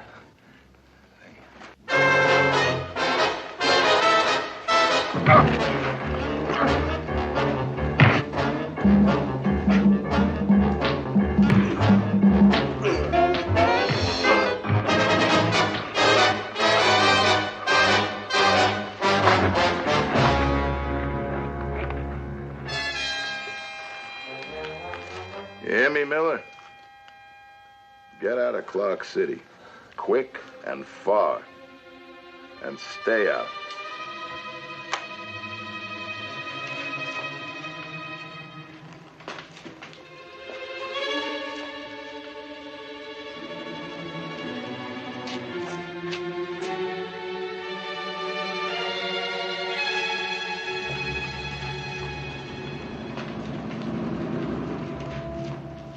A man on the run comes to expect neither justice nor mercy. Every hand is against him. Every face turns away from his pain. In such moments, the thread of hope, of life itself stretches to the breaking point. Well, how did it go? We gave him the word, Mr. Kramer. He seemed real impressed.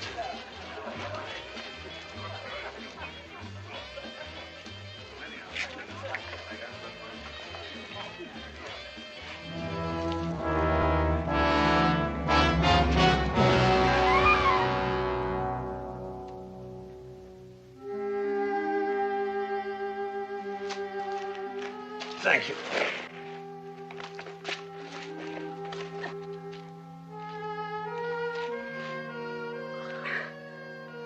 I hope you didn't think I was trying to steal it.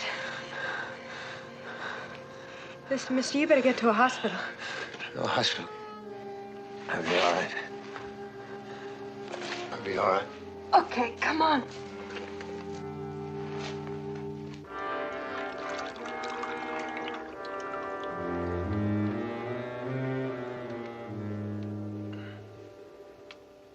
Boy, you're in bad shape. What happened to you? Didn't you see the... I just come by the alley and seen you laying there. Oh, that's it. That's the worst. What's your name? Why? If someone does you a favor, you... I didn't help you, mister. I don't even know you. You think I want the cops mad at me? I thought you didn't see As anyone. far as I'm concerned, you were hit by a car. Now hold still. I think you're still bleeding. Why did the police want me out of town? Up until 2 days ago, I'd never been in Clark City. You hustlers are just too much.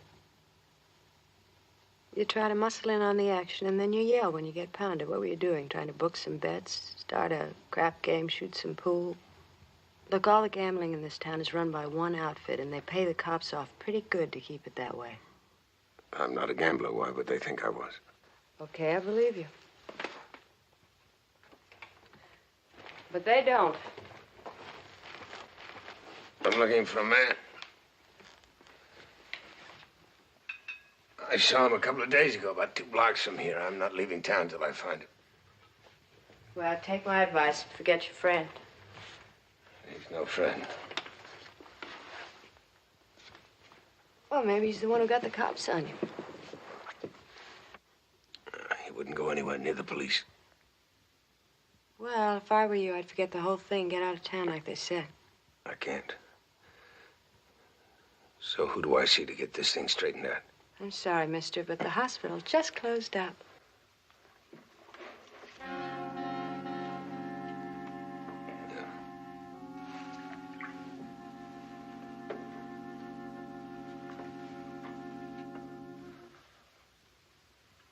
Well, everything seems to be working all right. Thank you. Haven't done anything that $10 won't cover.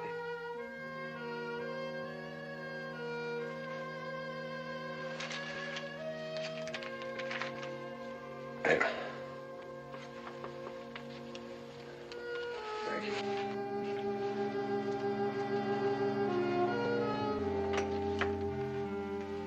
Hey, don't slam the door.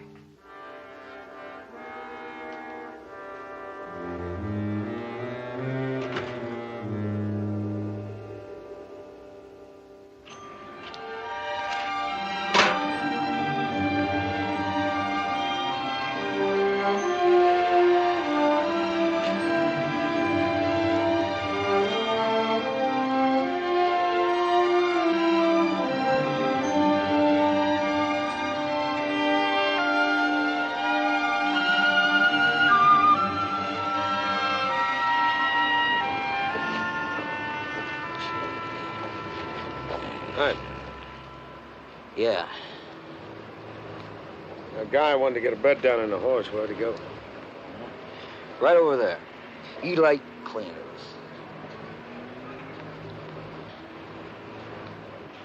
You're an honest man. Most cab drivers would have taken me around the block. Yeah, make a living. Well, don't I have to say somebody sent me, like Mike sent me, something like that? Yeah, well, what kind of Mike sent you? You walk in, you make a bet, you walk out, huh? Thanks.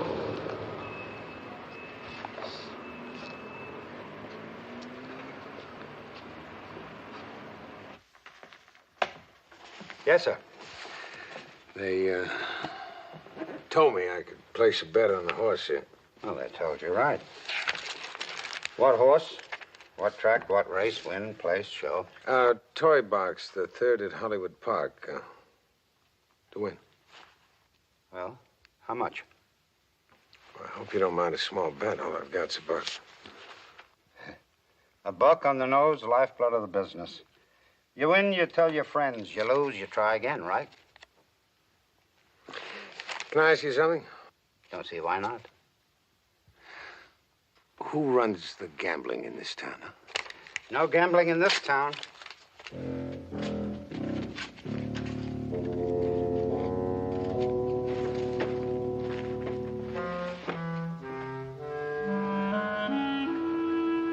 Six-letter word for beach. Starts with an S.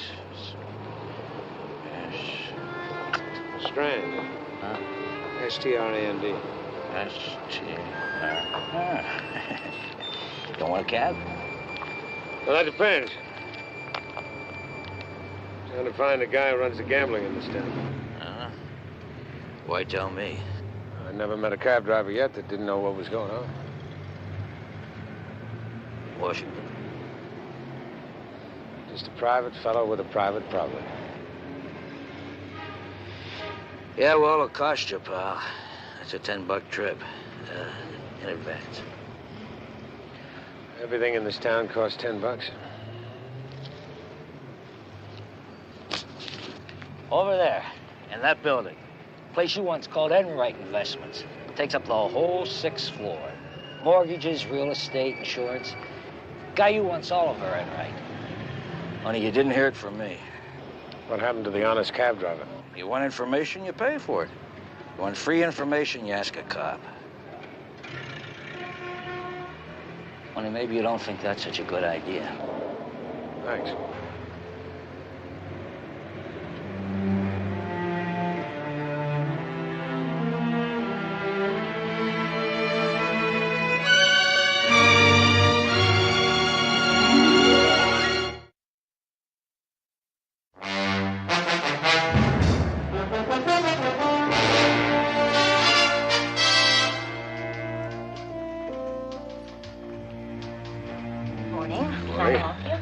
I'd like to see Mr. Enright. My name is Paul Miller. Are you expected, Mr. Miller? No. May I inquire as to the nature of your business? It's personal. I see. Is Mr. Enright acquainted with you, Mr. Miller? No. Mr. Enright's a very busy man, and I'm afraid that seeing him just now is out of the question. Oh, what? Oh, well, I'm afraid that's impossible. Maybe if you could write a letter stating the nature of your business, maybe an appointment could be made. You got a phone book?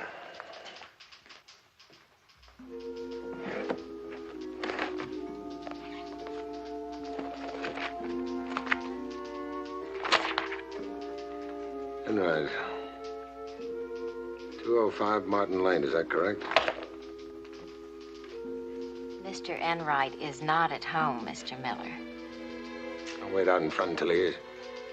Oh, well, if you just have a seat, I'll see what I can do.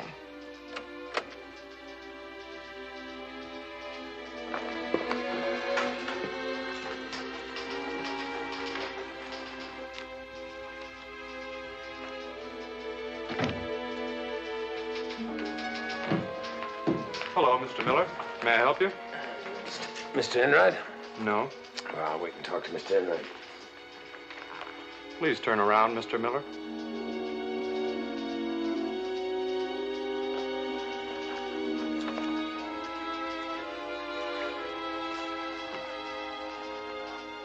Thank you. One moment, please.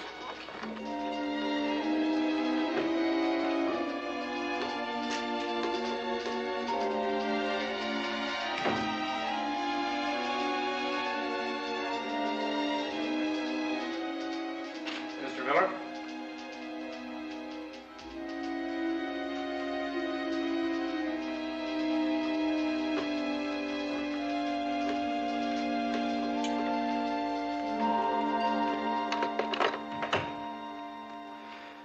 name's Enright. What do you want? All right, Ralph. Sit down.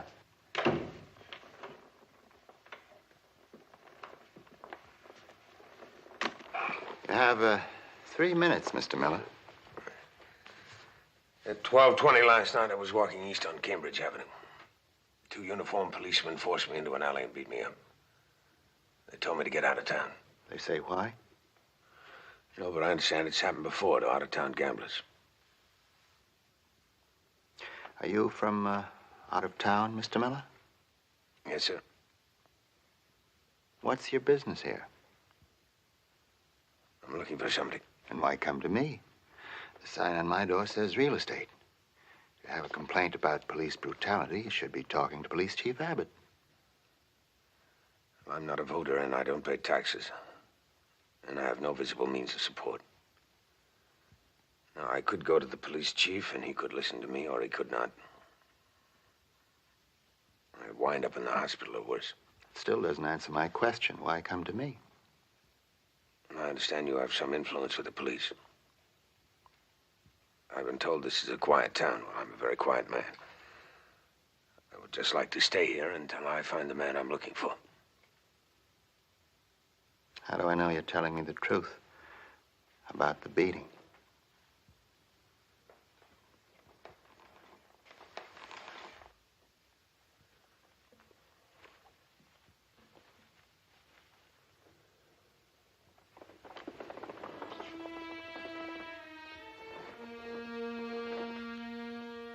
Where could I reach you, Mr. Miller? At the Clay Court Hotel.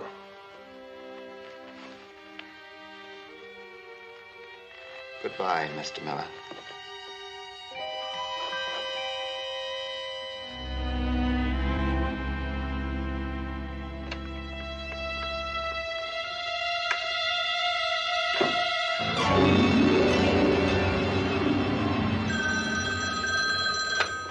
Chief Abbott speaking. Oh, put him on. Good morning, Mr. Enright. The name, Paul Miller mean anything to you, John? He was just in here. He's from out of town. He told me quite a story. Oh, what kind of story?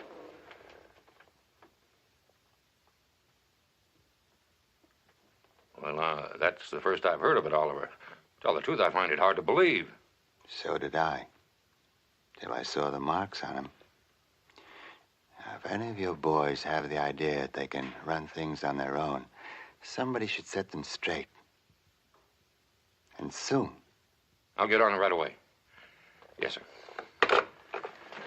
Yes, Chief? Call the 6th Precinct. Tell the captain that 2 of his men are being charged with beating up on a fellow by the name of Paul Miller sometime last night. I want to know who those 2 men are. And I want a full report of the entire incident just as quick as he can make it. Understand? Right on it, Chief. Oh, I'm sorry about the interruption, Kramer, but I guess you know how your boss is when he wants something done in a hurry. Got it right. He pays pretty good.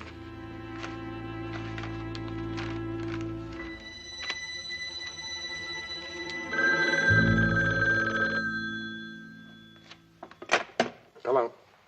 Mr. Miller? That's right. Mr. Enright wants to see you immediately.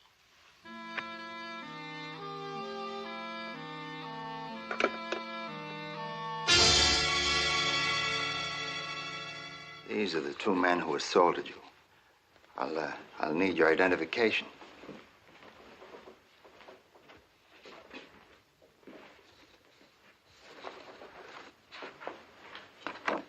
They're not the men. You said they were. I'd have you out of town in the next 5 minutes. Sit down.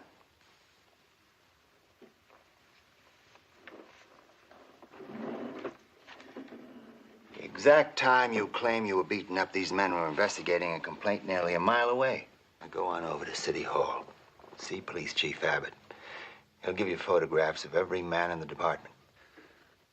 I don't want to get even, Mr. Enright. I just want to... I don't care what you want. I've got something to protect, too. A nice, smooth-running operation. It draws customers from 3 other states. We let a citizen shoot a little craps, get his money down on a horse, find a nice girl to entertain him. It's that kind of a town, Mr. Miller. In fact, it's that kind of a world. To satisfy the reform elements, we have to put the lid down on every other type of crime. That's why I have to know about those 2 patrolmen. They didn't fill out a report. And that means it was outside the department, a personal grudge that I will not sit still for. Are you going to help me with this or not? No.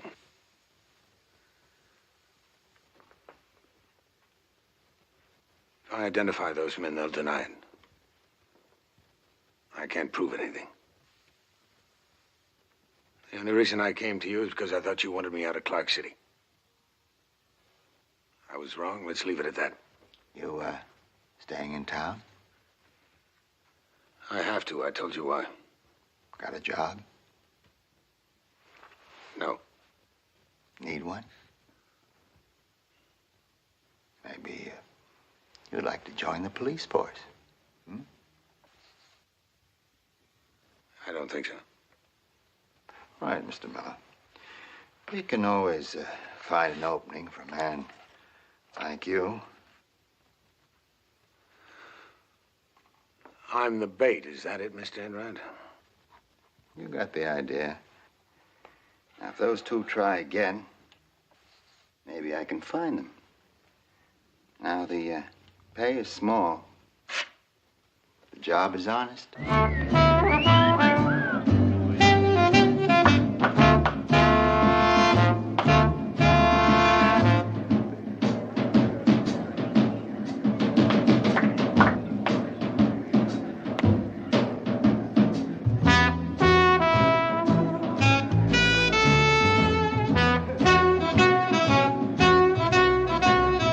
Miller, go get us some more ice.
Hotel.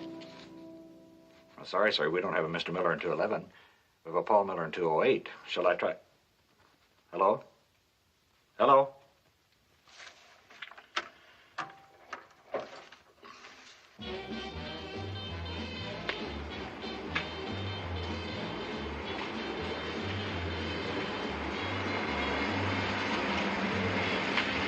What's on your mind, Mr. Kramer? My old friend. Talking about Miller? Yeah, he has a room at the hotel around. You know where he's at. Things have changed, Mr. Kramer. Turns out Miller's working for Mr. Enright. A lousy bartender. Who cares what happens to him? We do, Mr. Kramer. See you around.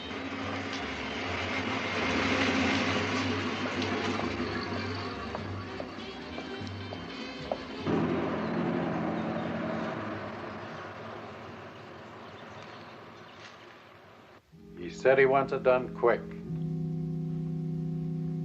How quick? Tonight, if you can. Omnis festinatio est a diablo. All haste is from the devil. Obscure Latin proverb, Mr. Kramer. All right, tonight, if at all possible.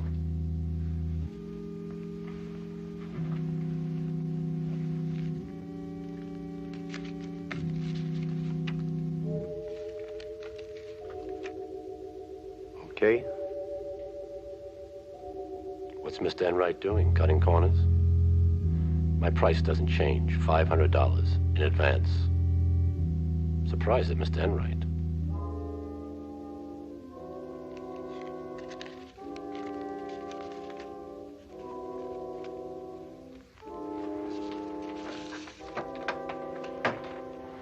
Pleasure meeting you, sir. Come back again anytime. Yeah, sure.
At 10 o'clock? Sure thing, Mr. Miller. Good night, Mr. Miller.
What do you want?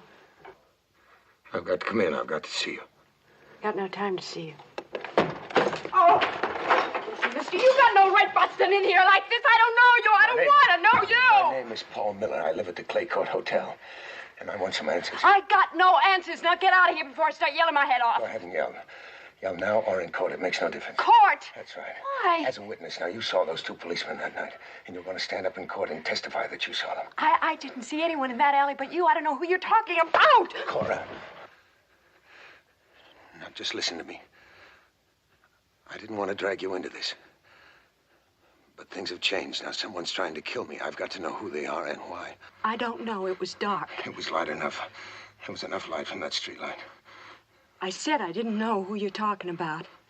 Now, you can't prove differently, and you know it, so will you get out of here? Now, there's someone else that wants those answers. They want the same answers as I do. He doesn't know about you yet, but he will. His name is Enright.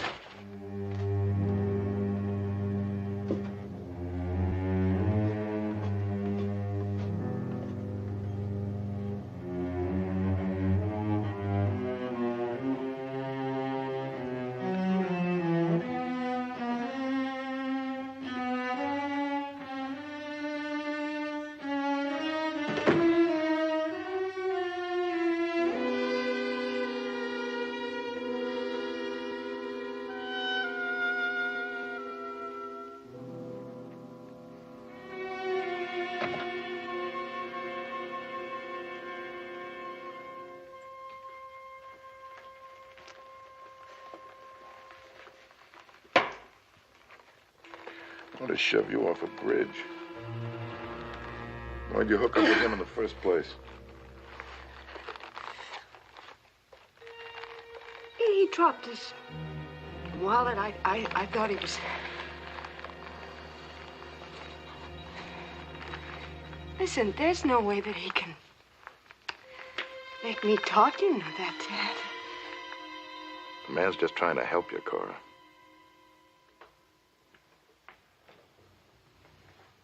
Why do you want to help me? Were you the guy that he's looking for?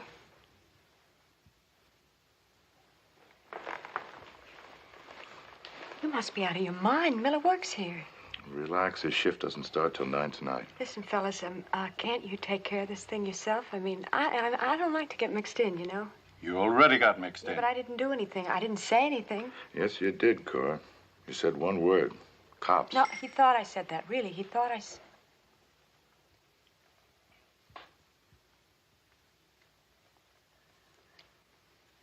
don't like to see anybody get hurt. Well, somebody's gonna get hurt. Now, how will you have it? You or Miller?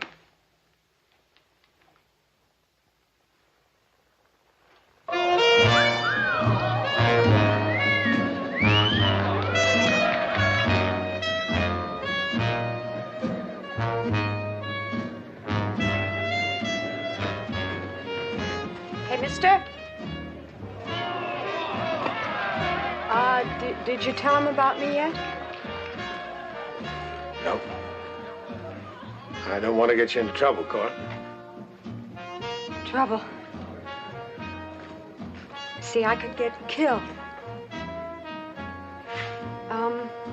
You know, I think I got something for you. A girlfriend of mine knows this guy, and from something that he said, she thinks that he may be the guy that you're looking for. What does he look like? Well, he's dark and husky, and he's got one arm.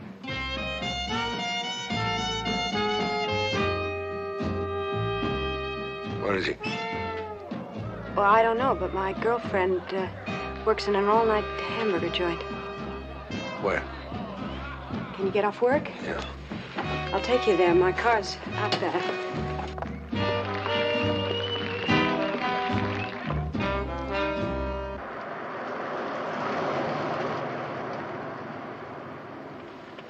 Oh, wait a minute.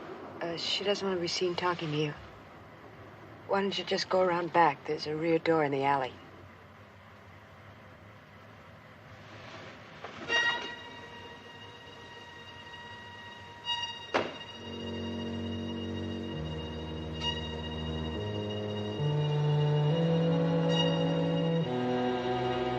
Hey, Doc!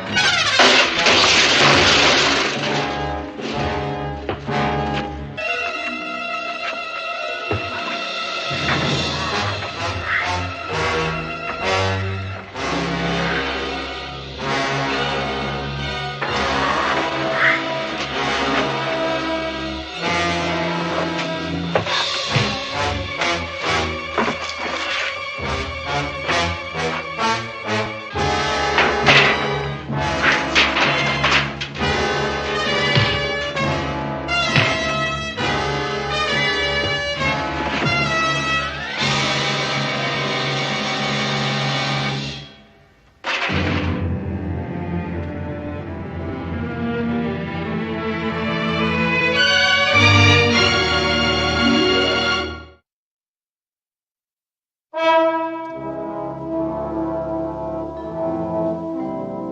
don't you check this against county file? Okay.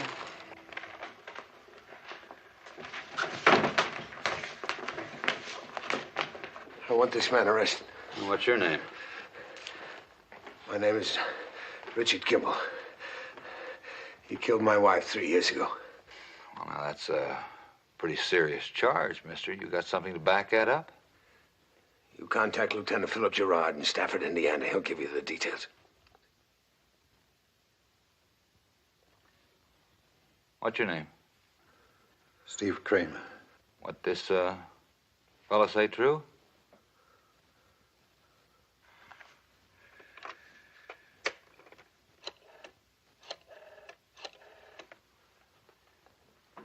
Yeah, this is Weber at the 3rd Precinct. Let me speak to Captain Gilbert.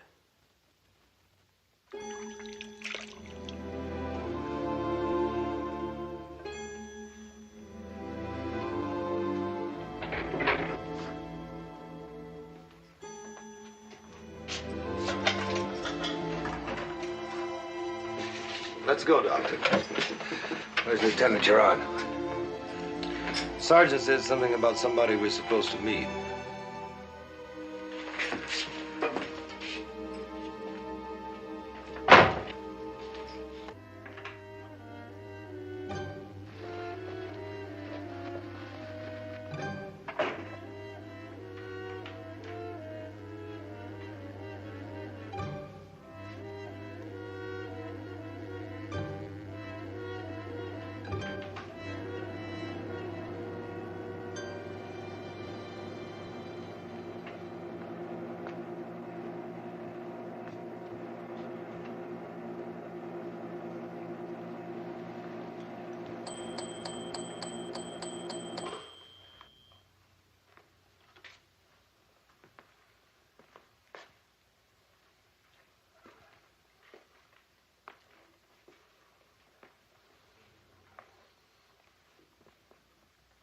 You're Kimball, huh? I read about you. You know me. I don't think so. I'm Victor Luchek. I think old Vic is dead, huh? Lots of people think this. Victor Luchek, the big shot. Now he's just an old man stuck away in a hick town. Take them things off his hands.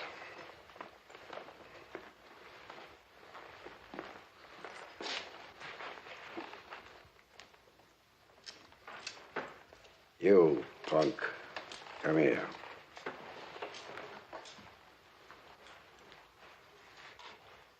You make a lot of trouble for me, punk.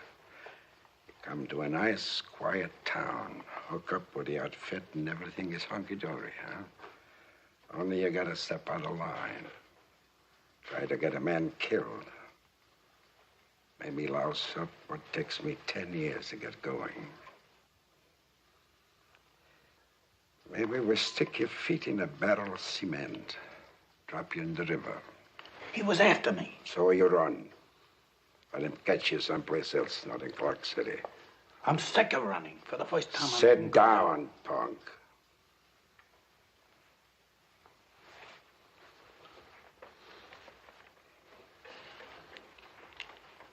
What's the matter, Ollie? Maybe you lose your touch, huh? This hot-headed punk shows up in town running a vendetta. It ain't enough you let him stick around. No. You gotta go on sticking him on the payroll. Maybe the old man would like to know why, if it ain't too much trouble. I owed the man something, Vic. 4 years ago in a Detroit bar, he stopped a drunk from putting a knife through me. A few months ago, I meet him on the street. He's broke, needs a job. I figured I owed him that much. A punk like that, you don't give the time of day to, no matter what you owe him.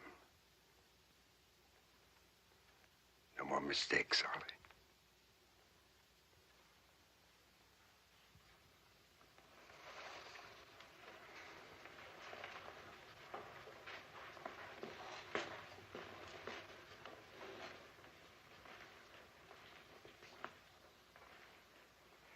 Dr. Kimball, you want to knock off this punk, it's up to you, but... No, I want him alive, Mr. Luchek.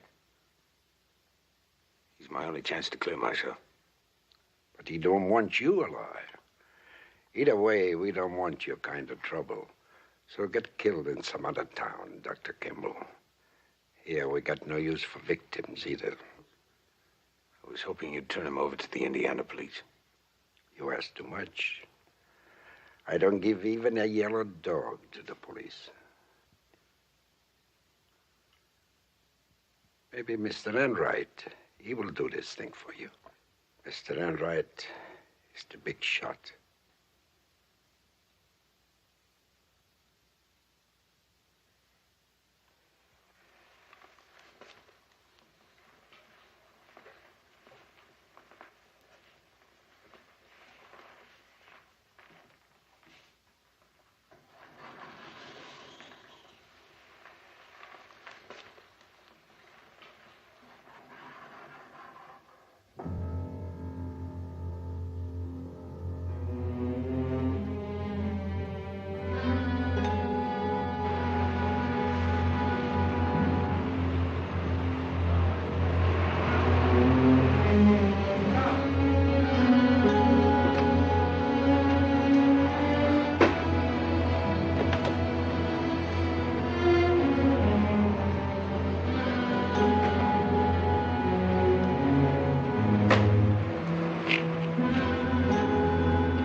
I'll handle this, Bill. Right. How I try to give you a break. And you get me into this kind of trouble. If anybody else did what you did, I'd kill him. Get your car. You saved my life once. All right. I'll give you 24 hours start on this man. With luck, that'll save your life. And we're even.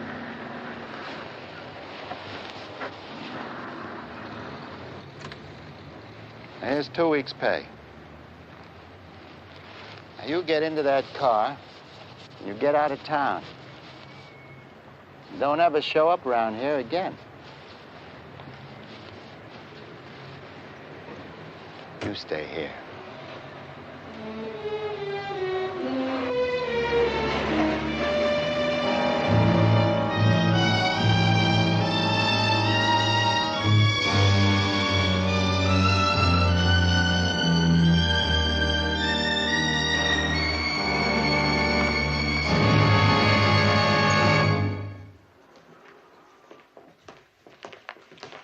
Mr. Enright? Yep.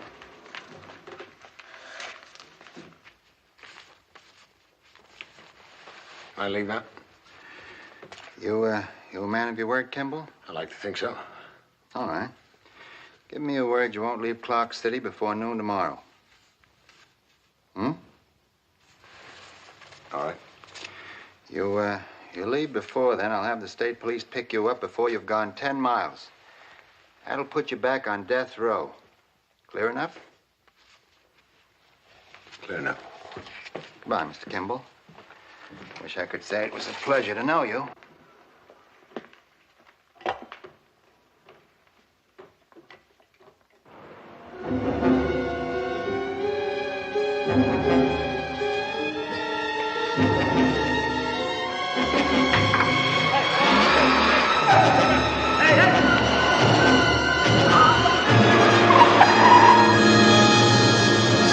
Mr. Enright. Uh-huh. You just lost yourself a car. Kimball? Yeah. That's too bad. For him.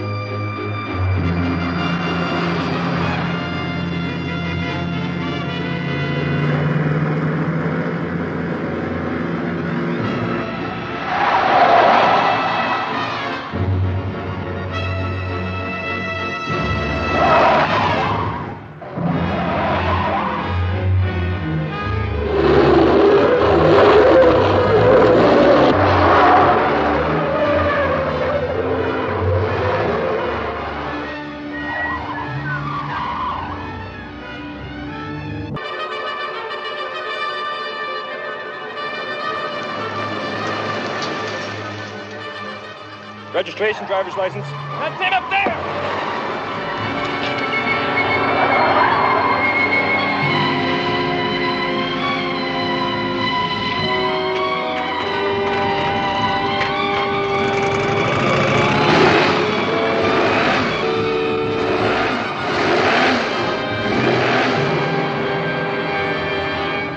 Yeah, that's him, all right. What a ride you had.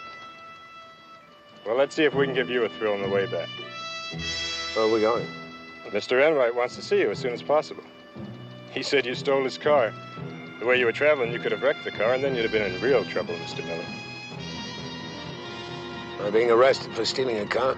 Come on, let's go.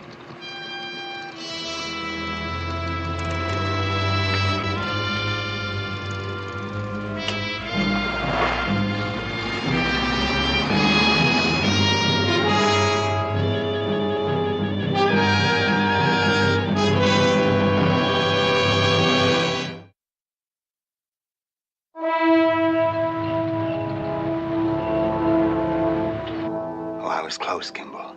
I was that close to turning you in. That's what you did to me. You almost turned me into an informer. You gave me your word and you broke it. I had to. You give me your word, you keep it. What kind of a world would it be if everybody went around lying? All right. You got death row waiting for you. That's just a minor annoyance compared to the trouble you'll be in if I ever see you again. Now you get out of this town and you stay out.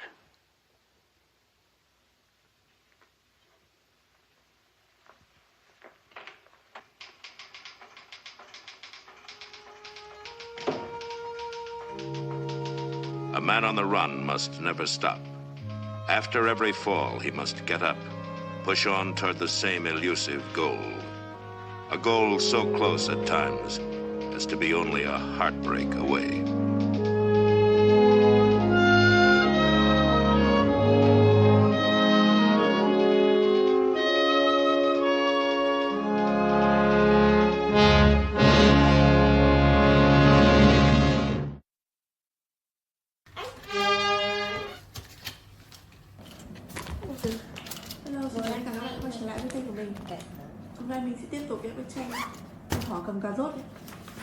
Đây là sách ở nhà mà Su.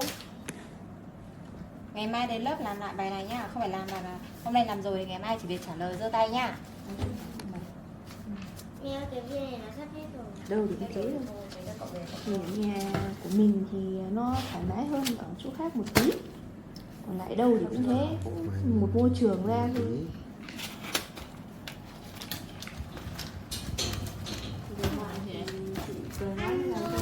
Gì? Không biết được nói ra, tại vì không có lời nói ra. Còn lời này người kia, sao phải để ý lời nói của mình nữa đúng không? Ví dụ kể cả mình chị nói chuyện với chồng chị cũng thế, chị cảm giác chị không được thoải mái. Xuôi, ngày mai đi học về. Cảm giác như một mình thế giới luôn. Để bình nước ở dưới nhà để con rửa. Đấy, kiểu tách biệt riêng với cuộc sống ở đấy luôn. Không thể hòa nhập được. Mà kiểu chị cũng cố gắng lắm rồi đấy. Cố gắng hòa nhập lắm rồi đấy. Nhưng mà cảm giác như mình không thể hòa nhập được. Hiểu không?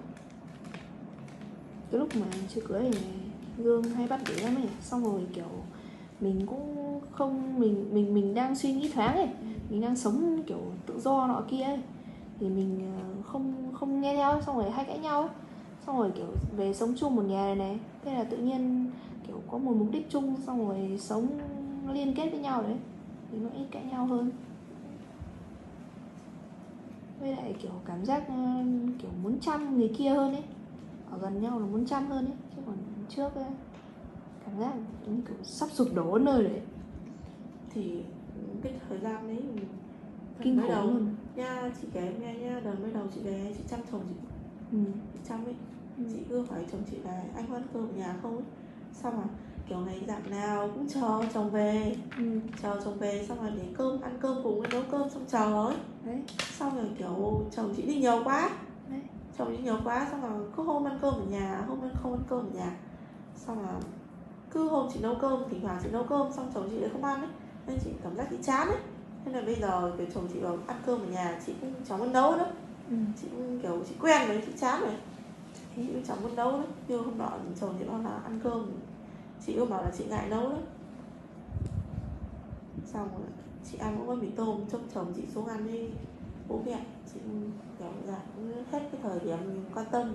Đúng rồi, buồn ý. Cứ lúc mình làm ra mà không được ấy này, cảm giác nó lần sau không làm nữa. Chị chắc cũng phải tầm 1 tháng nay rồi. Chị cũng chẳng... Chị chỉ hỏi chồng chị là có ăn cơm ở nhà không thì chị mua đồ ăn. Chứ chồng chị bảo là thôi anh không ăn cơm ấy, nhiều quá, chị hỏi nhiều quá chị cũng chán, chị không muốn hỏi nữa. Lắm hôm chồng chị mới ăn cơm ở nhà, chồng chị cũng chẳng báo chị. Không bảo là hai vợ chồng ra quán ăn các kiểu. Ui, nói chung là chán lắm. Nói chung là nhìn ở bên ngoài thì thế thôi chứ đôi khi ở bên trong thì nó nhiều cái vấn đề. Thế người ta bảo là ở trong chăn lại biết chăn có lợn. Sao mà nhìn ở ngoài thì cứ nghĩ là mình là chị em trong nhà mình biết thì không sao, chứ còn người ngoài mà biết là lắm đứa nó nói nọ nói kia ngay. Chả thế. Nó kiểu con này từ xưa lắm. Chuyên như kiểu đấy. Nói chung chị cũng không phải là chị khổ. Đúng không? Nói chung là chị không phải chị khổ, nhưng mà chị chỉ nói cái khổ tâm của chị thôi. Đúng rồi. Là cái cảm nhận của chị so với cái cuộc hôn nhân này. Chứ còn bảo khổ thì chị không khổ. Chị sướng hơn nhiều người chứ. Chả thế. Mình nhưng mà cái tâm lý của mình nó lại không được ổn định. Căn bản là mình chỉ mong muốn là thêm nữa thôi, chứ không phải là chị cũng không cần là chồng chị phải cho chị này kiểu. Đấy. Cũng không cần là tại vì dạo này chồng chị đi làm trả nợ mà. Đấy. Trả nợ nên là mỗi tháng thì đưa chị 5 triệu, chị cũng chỉ có tiêu 5 triệu trong vòng đấy thôi. Đấy. Bỉm sữa cho con các kiểu. Tháng này đổi dạng như là khi cho con đi viện nhiều thì mình hết nhiều. Chứ còn bình thường 5 triệu đưa chị 5 triệu thì chị vẫn tiêu 5 triệu đấy thôi. Nhưng chị cũng chẳng bao giờ chị còn hỏi. Thỉnh thoảng chị còn đưa chị kiểu quan tâm, kiểu dạng như là sợ chồng không có tiền tiêu ấy. Biết là anh không có tiền tiêu chứ, căn bản là phải trả nợ mà. Chứ trả hết. Nên là chị cũng bảo là anh còn tiền tiêu không thì chị đưa ấy. Chị đưa tiền cho mà. Thế nên là 5 triệu đấy thì chị hôm chị đưa 500, chị đưa 1 triệu thì chị cũng chỉ gói gọn ở trong cái khoản tiền đấy thôi. Đúng rồi. Chứ không phải là anh đi làm về là anh đưa hết cho chị. Có khoảng thời gian trước thì đi làm về, nhưng mà thời gian đấy thì anh chưa kiếm được nhiều. Cái đợt này nhiều thì anh kiểu mua ô tô ấy, nên là anh còn trả các kiểu. Thì chị cũng chẳng bao gì. Chẳng bao giờ nhá, chị chẳng bao giờ chị ép tiền nong anh luôn. Kể cả trước, thời gian trước anh ấy giảm anh không có tiền. Xong rồi chị cũng chẳng bao giờ chị bảo là sao anh ngu thế, sao anh thế này thế kia, sao anh không kiếm được tiền ấy. Chẳng bao giờ chị nói thế. Chị chỉ bảo là thôi anh cố gắng đi, năm nay là năm hạn ấy thì cố gắng đi. Mình cứ toàn nói thế đi. Như Dương thế, thỉnh thoảng về cứ kiểu kêu buồn để không có tiền nọ kia ấy. Mình cũng chỉ bảo là thôi đấy là số của mình nó không, có khi đợt này nó chưa lên thôi. Chứ mình cũng không bảo là sao mày ngu thế, hay là sao anh ngu thế, sao anh không làm thế này kiểu mình trách móc ấy. Mình không thế, mình kiểu mình đổ tội cho cái khác, mình không để cho đỡ buồn ấy. Đấy. Xong rồi thỉnh thoảng như Dương ấy, tiền nong em lương chả, em bảo là bây giờ cứ đưa hết cho mẹ, tại vì mẹ còn lo chi phí nọ kia ấy. Chả bao giờ em đòi tiền để em tiêu, không có bao giờ thỉnh thoảng đi xin thôi, chứ còn chả kiểu mình không muốn xin ấy. Căn bản giờ Dương này chưa gọi là tiền nó chưa dư giả, mình không muốn xin. Rồi, xin chào tất cả các bạn quay trở lại với kênh của mình. Hôm nay mình sẽ tiếp tục cái bức tranh cô gái đang đọc sách đi. Xong rồi kiểu mình cũng cảm giác mình muốn làm cái gì để đỡ tiền cho Dương đi ấy, chứ không, mình không muốn kiểu dựa dẫn này. Trước mà hồi còn đi học ấy, bố mẹ hay cho tiền ấy, cứ dành dụm tiền lại, mình cũng có cái để tiêu ấy. Giờ em còn đi học á, nhiều người cho vãi chưởng. Xong rồi kiểu cứ học giỏi này, được thưởng nọ kia. Nên là cái mẹ căn bản trong gia đình các bác cũng khá giả. Thế nên là đợt đấy đi học các bác cho nhiều vậy. Thế là về đây thì kiểu chị với mẹ cũng bảo là cứ tiền của nó thì cứ kệ nó ấy. Chứ nó cũng không có tiền ấy. Dương nó đi làm nó chưa có tiền. Đúng rồi. Dương đi làm không có tiền, xong rồi Dương này nó cũng xèn ấy. Lắm khi những cái nó nhắc đến cái vấn đề tiền nong ấy, chị cứ bảo là mày cứ thoáng ra cho vợ con thì mày không phải cần phải tiếc hay này kia ấy. Đâu thì cũng là tiền của mình hết. Vợ nó tiêu cũng nội bộ trong gia đình thôi. Nói chung là cho vợ con mình chẳng thấy đâu ra được tiền. Đúng rồi. Với lại căn bản nhá, chồng mình cho mình xong mình lại mua cái khác cho chồng ấy. Thế luôn. Cảm giác kiểu có lúc nào mà Dương cho em cái gì á, xong hôm sau mình lại muốn mua cái khác cho Dương, thế thôi. Thế là quay đi quay lại là tiền nó vẫn về mình. Chả lấy đâu ra mà tiền. Bây giờ bảo mình cầm tiền mình đi, mình tiêu linh tinh hay mình cho nọ cho kia cơ. Đây mình tiêu kiểu mua đồ về thì ăn chung thôi chứ đâu có phải là ăn một mình đâu. Thế này, mình cũng phụ nữ mà sao lắm người ta tin mà mình không như người ta được đấy. Lắm người ta chua qua lắm. Xong rồi bào tiền nữa cơ. Sợ vãi chưởng này, em bảo mẹ sao mình không bào được đấy. Sao người ta không bào được chứ. Mình không có kiểu như thế. Đúng rồi. Mà mình cũng ngượng mồm cơ. Mình sống như thế nó cảm giác nó cứ kiểu gì ấy. Kể cả mình có, ví dụ mình xin tiền đi làm cái này cái kia mình cũng không xin ý. Đấy. Như đợt chị yêu anh Quyết này, chẳng bao giờ chị xin tiền là anh cho tiền em đi làm đẹp, hay là anh cho tiền em đi làm móng, hay là cho tiền em đi làm tóc hay kia. Thế thì lắm khi mình kiểu mình chỉ rủ anh là đi làm tóc ấy, thì anh mới đưa mình đi làm tóc thôi, đúng không? Đúng rồi. Thì nếu mà không có anh thì mình vẫn trả được, đúng không? Đúng rồi. Thế là tự nhiên người yêu mình trả tiền cho mình thôi, chứ mình cũng chả phải là trong khi mình cầm tiền rồi, mình chỉ bảo rủ đi cho vui thôi. Trước em yêu Dương đây, kể cả cũng làm tóc nối mi các kiểu đấy, tần tiền mẹ em ở đây chứ Dương có ấy đâu. Dương cũng làm gì có tiền đâu. Đúng rồi, đợt đấy làm gì có tiền. Mình muốn làm thì mình xin tiền bố mẹ thôi chứ. Nói chung là mình cũng thuộc dạng yêu chồng thương con. Mình cũng gọi là dạng phụ nữ của gia đình đấy. Đấy, chả thế. Chứ không phải là mấy cái dạng kiểu dạng đú đởn hay ấy ngoài kia đâu. Giờ tự nhiên có chồng con rồi em chả mua sắm, chả chơi bời mấy. Chị bảo là chị mà như người ta là chị báo cho bằng hết. Chả thế. Như là anh Quyết đây, anh có tiền, chị như người ta chị báo hết. Chả thế. Đây lợi dụng kinh lắm, nó mua cho bằng sạch. Anh cưới chị về nhé, thì anh cũng tiền nong của anh của anh ấy thì anh lo hết cho đám cưới rồi. Về anh cũng chẳng có tiền ấy. Không có tiền thì hai vợ chồng mình cũng chỉ có cái tí tiền vốn cưới nữa thôi, cũng chẳng có thêm gì nữa. Xong mà mất 1 năm trời đấy anh ấy làm ấy cũng có tiền ấy. Anh ấy làm không được thì lại vào lấy cái tiền cưới đấy ra, tiền cưới đấy ra để tiêu. Xong năm vừa rồi anh ấy làm được ấy, năm vừa rồi anh ấy làm được thì anh quyết định anh mua xe. Thì bắt đầu chị cũng chẳng cản, chị bảo là anh suy nghĩ kỹ đi, anh có thích mua thì anh bảo là anh đưa cho anh cái tiền cưới đấy, nốt đấy, thì chị đưa nốt cho. Sao mà mua xe mà bây giờ thì mua xe thì vẫn còn nợ ít, thì mỗi tháng làm thì trả nợ vào. Thì mấy tháng nay thì kiểu chỉ đưa cho chị 5 triệu thôi. Thế chị lắm khi chị cũng bảo là tiêu không đủ ấy, còn con cái nữa ấy, sao mà ăn uống các kiểu ấy. Xong lắm hôm thì mình cũng đưa tiền cho anh nữa. Thế anh bảo là thôi cố gắng kiểu trả hết nợ ấy. Thì tiền thì anh đưa hết cho. Thì nha thì mình cũng ấm lòng thôi, đúng không? Bảo là kiểu dạng như chồng mình vẫn còn tin tưởng mình ấy. Chả thế. Chứ không lại bảo là 5 triệu đấy không đủ thì thôi nhà chối luôn. Nghĩ buồn vãi chưởng thôi. Xong không lắm khi có chị cũng bảo là em tiêu vừa đủ thôi. Thì em bảo là thế chị bảo là bây giờ anh cứ đưa 5 triệu cho một người ở nhà vừa mua sữa sắn cho con, vừa tiền này tiền kia nữa, đúng không? Chả thế. Không phải đâu, căn bản là có đủ không? Căn bản là phải để cho tự tiêu cơ. Chứ mình chi tiêu á, mình lại còn phải rút chỗ này bòn chỗ kia.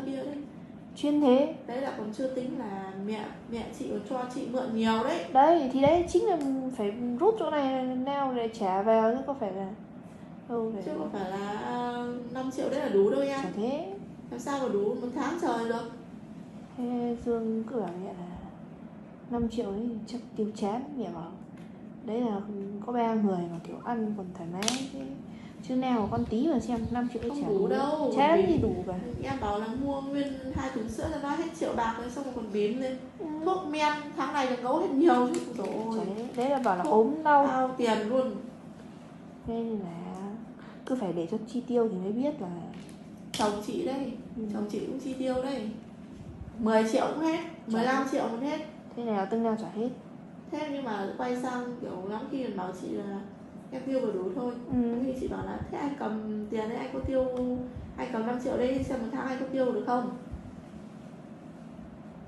Chỉ 2 ngày đã hết chứ đừng có nói là ấy mua cái ô tô ấy, xong mà lại còn tiền xăng để xăng xe này, sửa này kia các kiểu.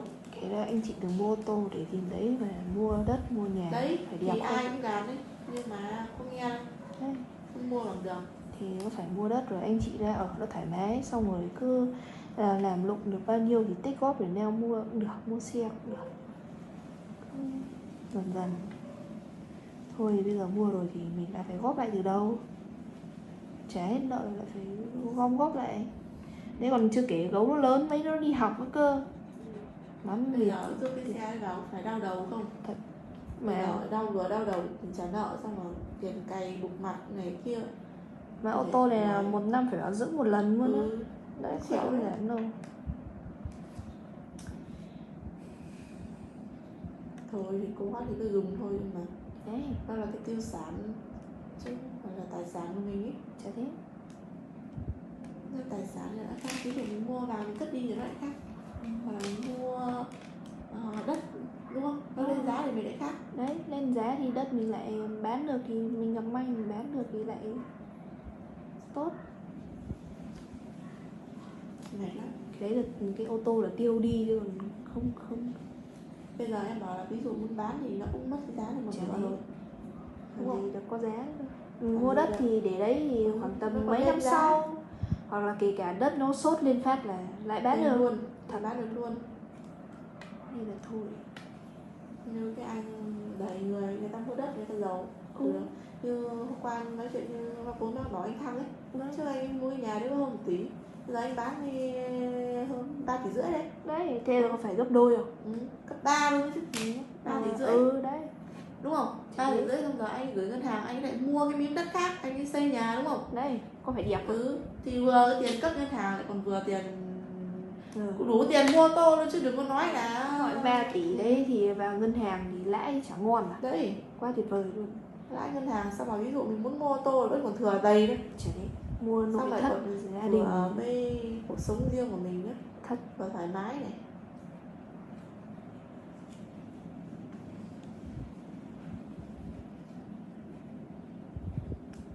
Mình cũng chẳng cấm cản chồng, chẳng bao giờ, chị chẳng bao giờ cấm, chị cứ để thoải mái, đi đâu thì đi.